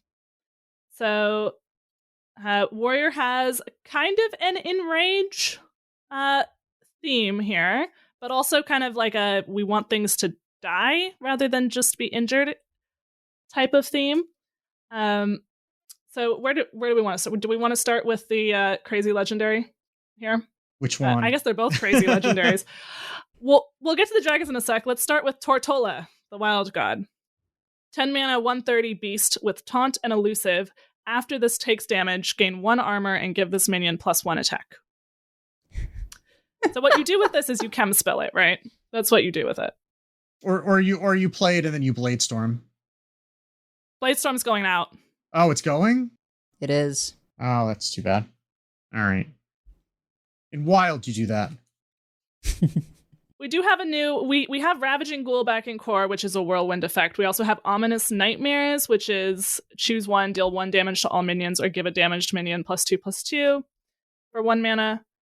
That's their choose 1 card. We have Egg Basher, which we should mention eggs in a second, but Egg Basher is 4 mana, 3/5 Battlecry, deal 1 damage to a minion and give it +4 attack. I don't think we're doing that on Tortola. I think we're doing that on our eggs. He's kind of cute in a disgusting way. He is kind of cute. Hat convinced me to cut him from my warrior theorycraft and was absolutely correct, but I was sad because he's kind of cute. Our egg kind of goes with our dragon theme, which is most of this set. So there's a location, Clutch of Corruption, 2 mana, 2 durability. Choose a friendly dragon, summon a 0/2 egg that hatches into a copy of it. It's interesting to get a location that is so specific. Yeah. I think the last one we got was the hunter one that cares about beasts, right? But beasts are usually a little more of a common... You, like, the hunter gets beasts for breakfast. Like, hunter has no problem getting beasts. Like, dragons are kind of a new thing, or a very set-specific thing. Yeah, and this is... It's almost like the mosh pit. Even the mosh pit's more generally useful than that, right? Where it was like spend X courses to give a minion reborn, and that was very niche, but it's still. But you can do it on anything. Well, this is kind of a way of giving it. This would totally make sense as a spell for it, but now we can do it twice. It's almost like we gave it twin spell, and you can preload. The second time it's free, and you prepay the mana, right? You can just pay 2 mana and just let it sit there. Yeah. And then you can get your copy on curve. We'd already seen the Afflicted Devastator, which was the 4 mana 6/6 dragon Battlecry, deal 3 damage to all other friendly minions. Death Rattle, deal 3 damage to all enemy minions. And we were like, what's this one doing? Is it killing eggs? And that's one thing it could be doing, is killing eggs. You can also use Egg Basher to get the egg to have attack. You can use the Nathria location, which is still in core, Sanguine Depths. You can use the new card Siphoning Growth, 1 mana, destroy a friendly minion to gain 8 armor. So you have lots of options to kill that egg to get your dragons. This is like the Warlock card from Gadgetzan? Was it Gadgetzan? The one where you would sacrifice him? The one, Dark Pact. That was the Q-block card, right? Yeah. Because that was what you were using to kill the carnivorous cubes. And then summon more Doom Guards and summon more Void Lords. Yeah, I forget if Dark Pact was in Gadgetzan or a subsequent set. It was either Gadgetzan or the next 6 set. I forget which one it was, but Kobolds. Kobolds. Yeah. Oh, yeah. It was Kobolds. I think. I think it was Kobolds. Yeah. Because Recruit was Kobolds. Yeah. But I don't know if Siphoning Growth is going to make it into at least the kind of dragon deck I want to make. But Megasa had another theorycraft for this one that I quite like, which takes advantage of the Illusory Greenwing. Is that what it's called? Yeah, so Illusory Greenwing, I think we had talked about before. It is a 4 mana 4/5 taunt with dragon, Death Rattle. It shuffles 2 illusions into your deck. So the illusions are also 4 mana 4/5 taunt dragons, but they're summoned when drawn. But importantly, they are still minions when they're in your deck. Yeah. So if you play, for example, Quality Assurance, which draws taunt minions, it will draw them. They will then summon, and then you will get another card drawn. So you'll still draw 2 cards, and you'll get 1 or 2, depending on whether you're drawing other taunt stuff, 4 or 5 taunts. So the only taunts that I had in there was the Green Wings and Isandra, or however you pronounce this, who is the other new legendary. 7 mana, 8/5 dragon, taunt, death rattle, summon a random dragon for each time Ysandra has died this game. And I originally was like, we're just going more tempo with this. But Edel was like, you must run Cubicle. So, because it's good on Ysandra, but it's also good on the Greenwing, and it, and that's on curve. It's good on Tormented Dreadwing, which is a neutral 5 mana 5/5 dragon that draws 2 dragons and reduces their cost when it dies. It's good on the Afflicted Devastator because that does 3 damage to the opponent's board every single time it dies. And of course, on Ysandra, then you get Ysandra dying more, and so then you get more stuff on the back end from Ysandra. So, yeah. Like, I don't know how often we get to Cubicle Ysandra. I think you would have to get a good roll on Succumb to Madness for that, which is a 3-cost spell, discover a dragon that died this game, and resurrect it. But if you do make it happen, that's silly. And I honestly think just getting it on the Illusory Greenwing, I mean, the fact that it has taunt and the illusions get summoned with taunt, like, you might be able to protect your Cubicle decently some of the time. And Cast Wind Drawn can do crazy stuff when it's just like, well, my draws just become a board.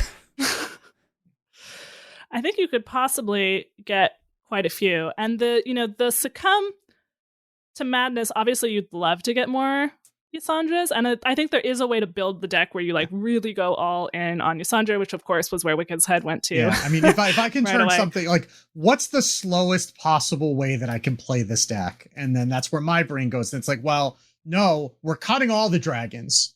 We're running we're only running the Afflicted Devastator and the one that draws 2 dragons and Ysandra. Those are our 3. That's all we're getting.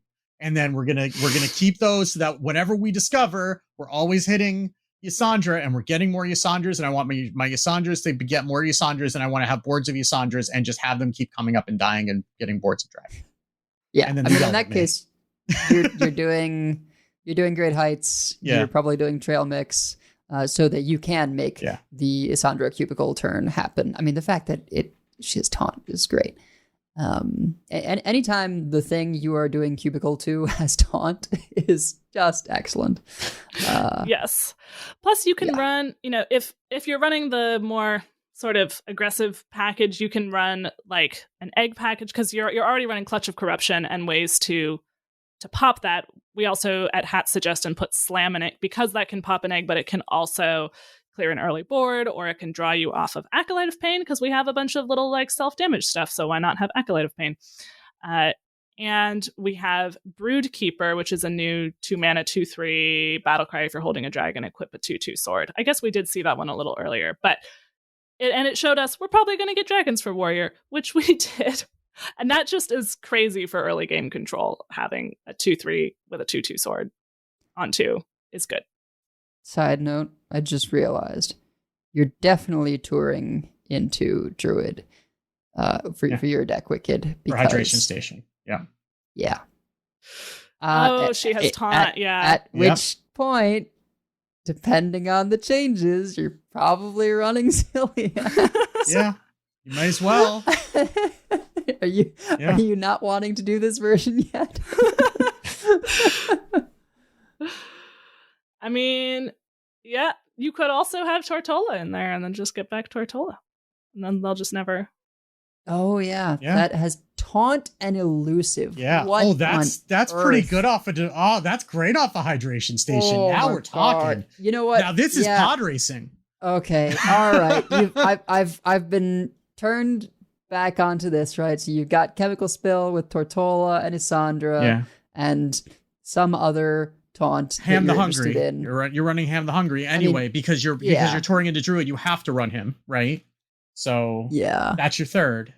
Oh dear. Yep. And then you get Trail Mix because you're touring into Druid. You get Trail Mix and New Heights and Hydration Station and Sleep Under the Stars. The deck builds itself after a certain amount of time. So dear. Yep. Oh yeah. I'm way more interested in this now. Let's go. Well, and you that could throw deck, Saladrasil if you Oh, want, sure. but you really don't need to. Why? But Well, you could. why wouldn't you? I mean, you're already, if you're like at that point, we're already running, Tortola. We're already running Hydration Station, Sleep Under the Stars. Like, it's gonna corrupt itself if you give it enough time. Just leave it alone. It'll just like float its way to shore. Like, well, and you actually would run Siphoning Growth because there might be instances where you want to use it on Isandra, right? Like to get the death rattle right away, make sure she ends up in the death rattle pool. Plus, like with the location, it's basically like consume, right? You get a big minion from the egg, and you get 8 life. yeah. In this case, 8 armor. The only problem is that now in that build, I would want to run Ysera, and now that's putting us up to 4 dragons, which is making me upset. It's okay. They'll run Ysera. Plus, Ysera doesn't matter as much when you have New Heights. That's true too. Yeah. Yeah, you can already go up to 16. That's enough mana. Yeah. I think. I mean, you could run Ysera and not the draw 2 dragons one because quality assurance will get you Isandra. Yeah, I suppose that's true.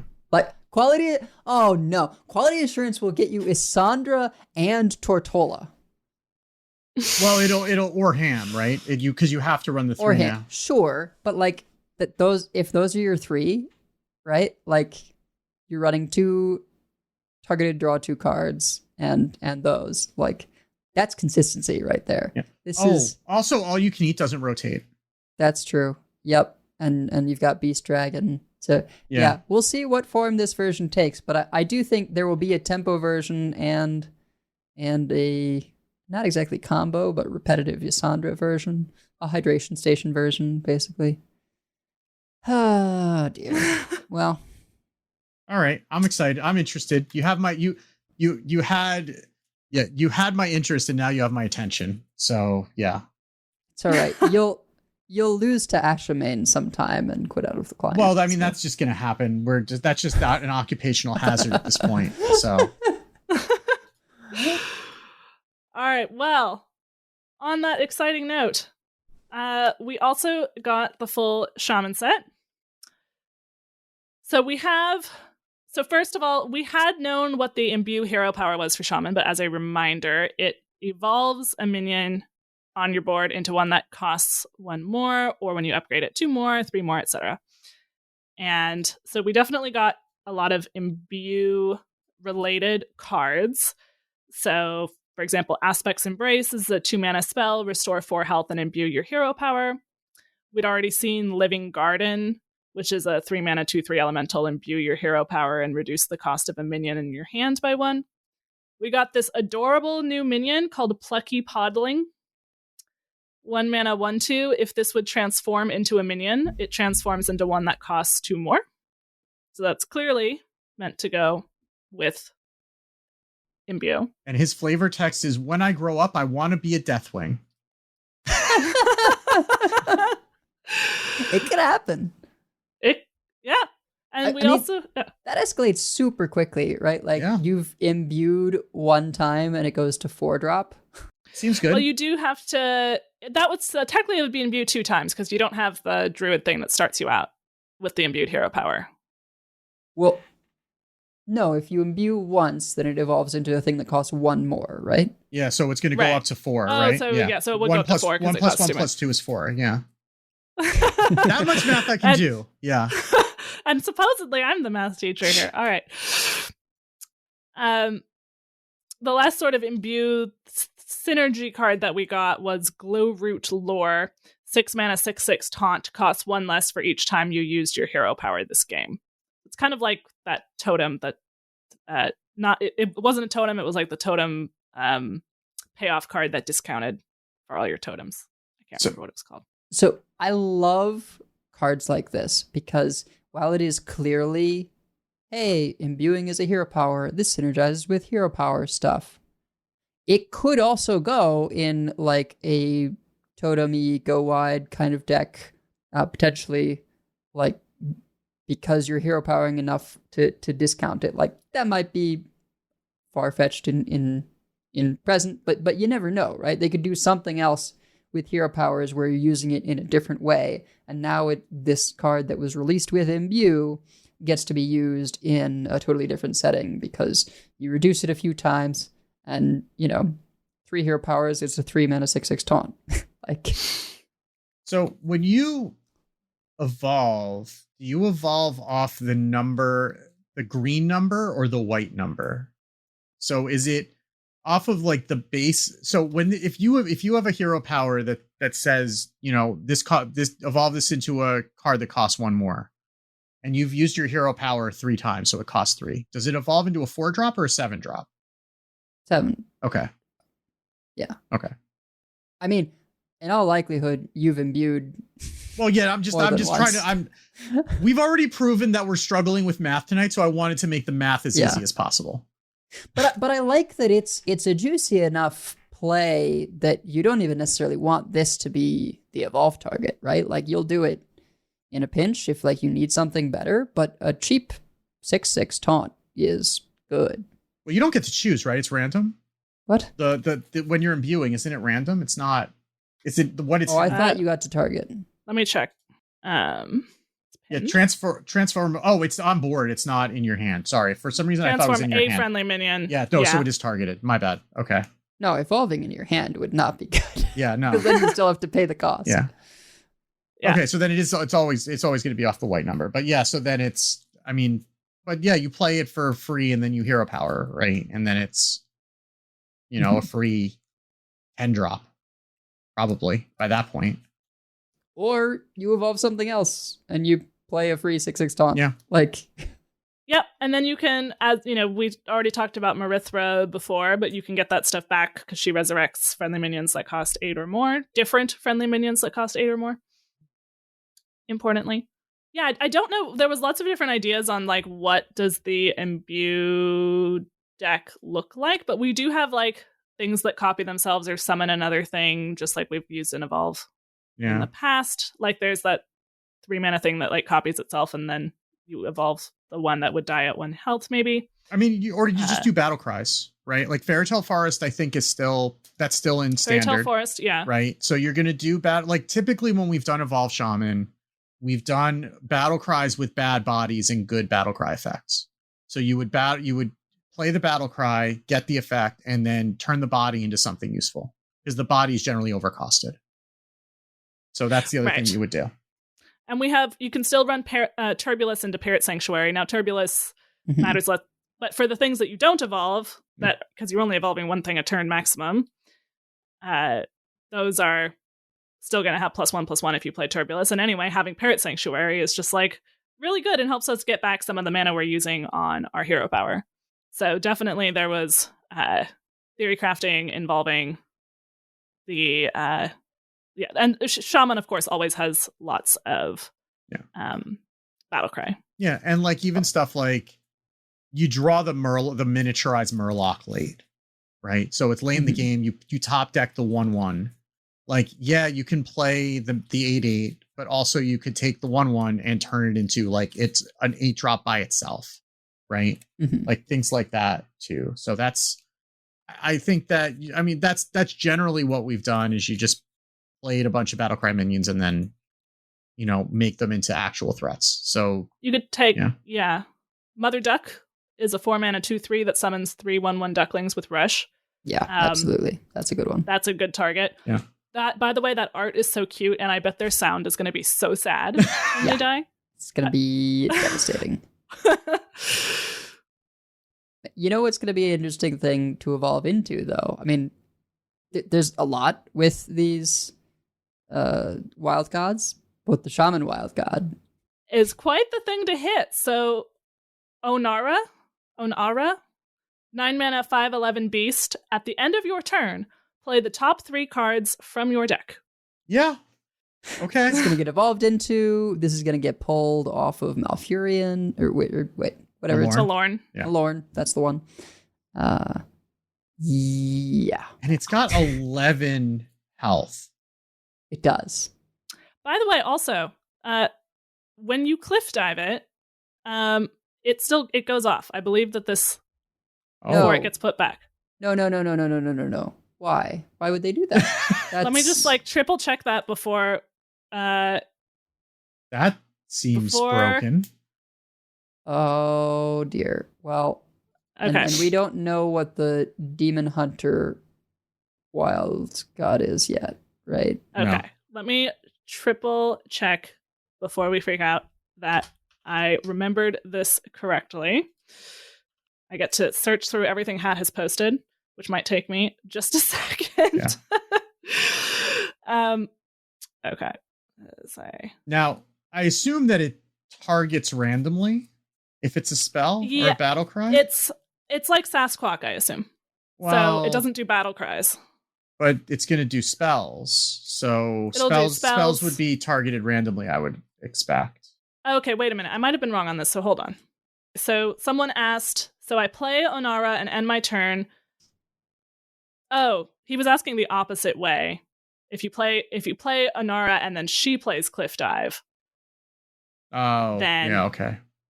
She Do the activates minions go away? before- Yeah. Yeah. Then those minions do not go away. Right. The Cliff Dive triggers at the end of the controller's Right, turn. because that's really like the word that's missing there that should be there is at the start of your end of turn, right? And then you're already past the start of your end of turn. I would that assume happens. if you Cliff Dive Onara, the timestamps would be reversed. That Cliff Dive would want to send things back before Onara would get the chance to trigger. But we don't know. Yeah. Okay, Hat was not sure about the other way. Said, don't quote me. So, so we're not quoting him on the other way. So yeah. It seems to me like it would make sense that on like the order that the cards have. You do have to be kind of careful with how you build your deck if you're building around this. Because you can shoot yourself in the foot very easily because you don't get to control. This is probably going to be a very minion heavy deck if you're building this way.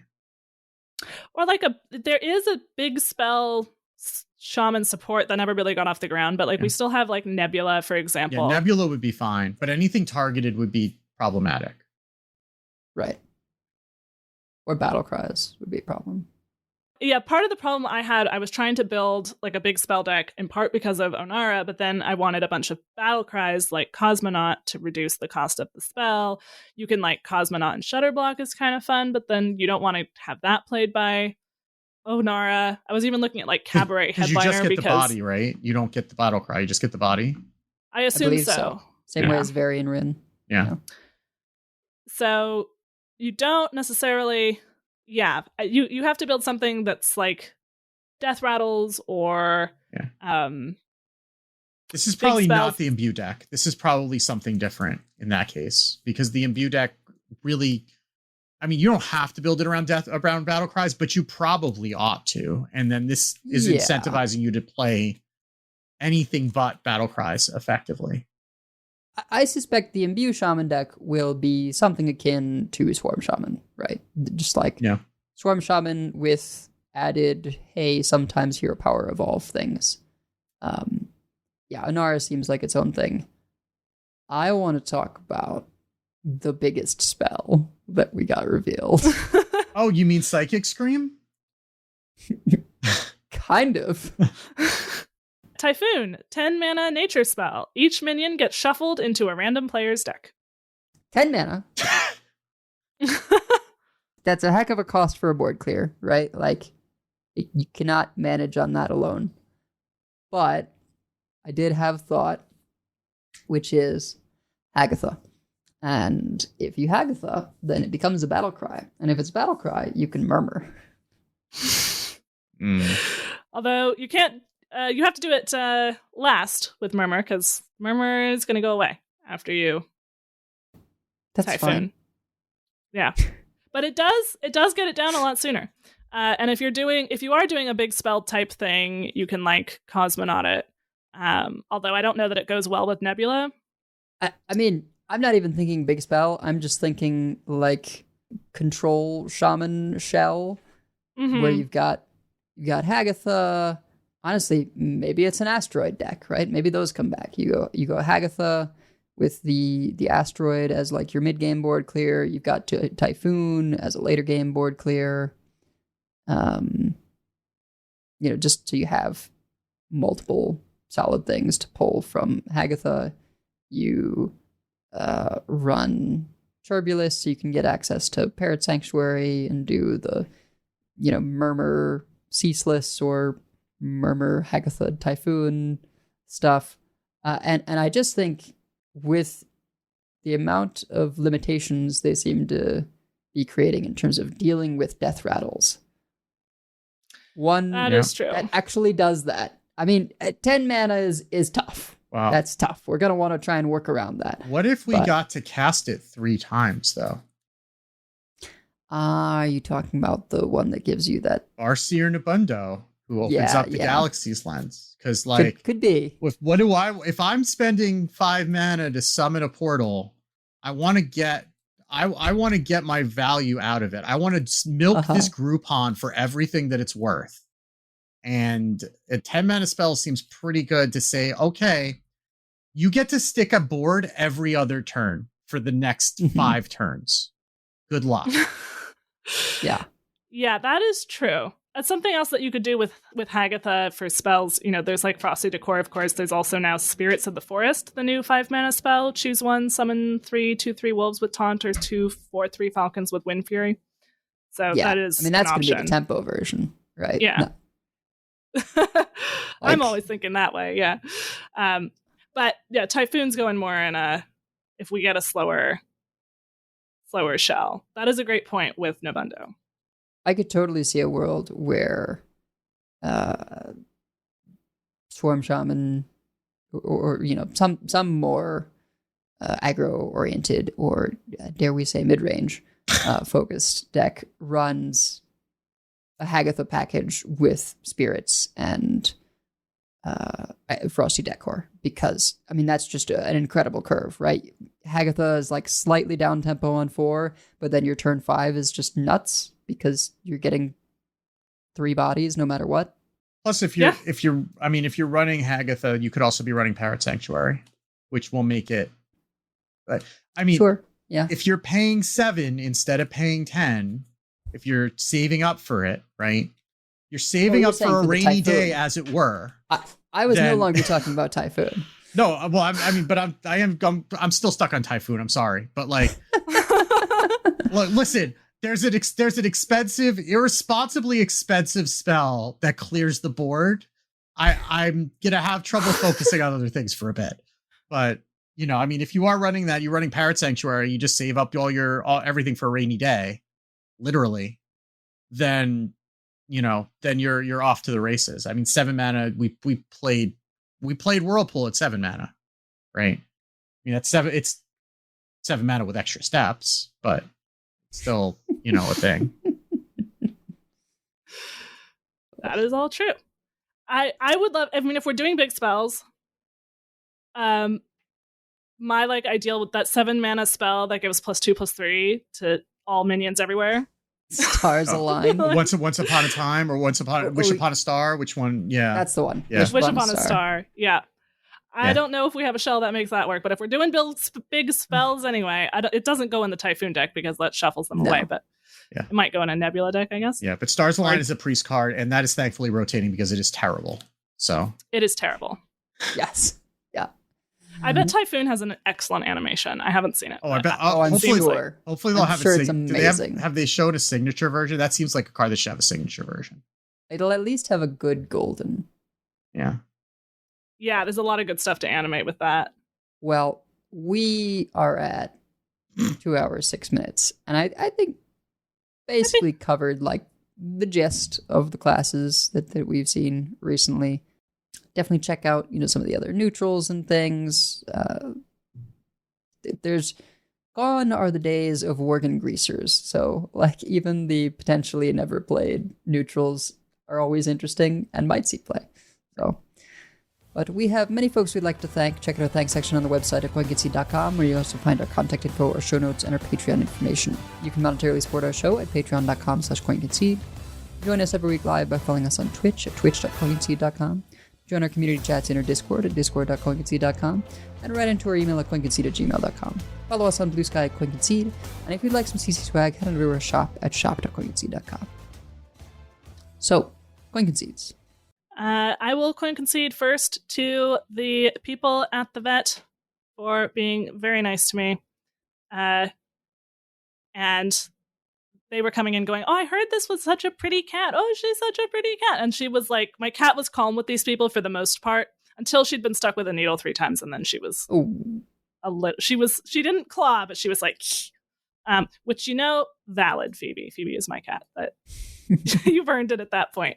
But they were very kind, and hopefully she will continue to do better. And then also coin concede to Donkey for the deck builder at HS Guru has been very helpful. I'll coin concede to TJ because my expectations were nowhere above just we're getting the same system as we were getting last year for esports. And the fact that I'm even thinking about having to learn Python again is a huge improvement over last year. So I'm really hoping that this takes off, and he's already done a much, he's already improved significantly over what we had before. So hopefully, I'm rooting for him to make this work. Yeah. It feels nice to have an inside man, like, yeah. I can feel confident of like, oh, okay, I have casting gigs. Like, it's we did it. We've got a bit on the inside, and I know he's got the experience in terms of working on these kinds of things. So, yeah, lots of optimism. I hope they let him cook. And what we've seen so far looks good, and ideally it'll just be able to go up from here in subsequent years. But yeah, coin concede. I want to coin concede to Hat because I never know like what is the formal way to request something, but really, my coin concede is about, like, thank you, Hat, for never making it feel weird when I just ask something in Discord. Like, yeah. Super quick, I realized I forgot coin concede to Abscold for the coin concede to me the other day on Ladder. Just wanted to say that as well. Always appreciate it. Yeah.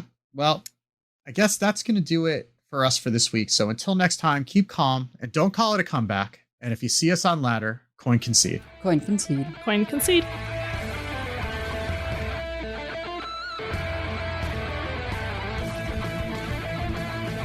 All life must end. I yield for now. I concede. Well fought. I concede. You win this one.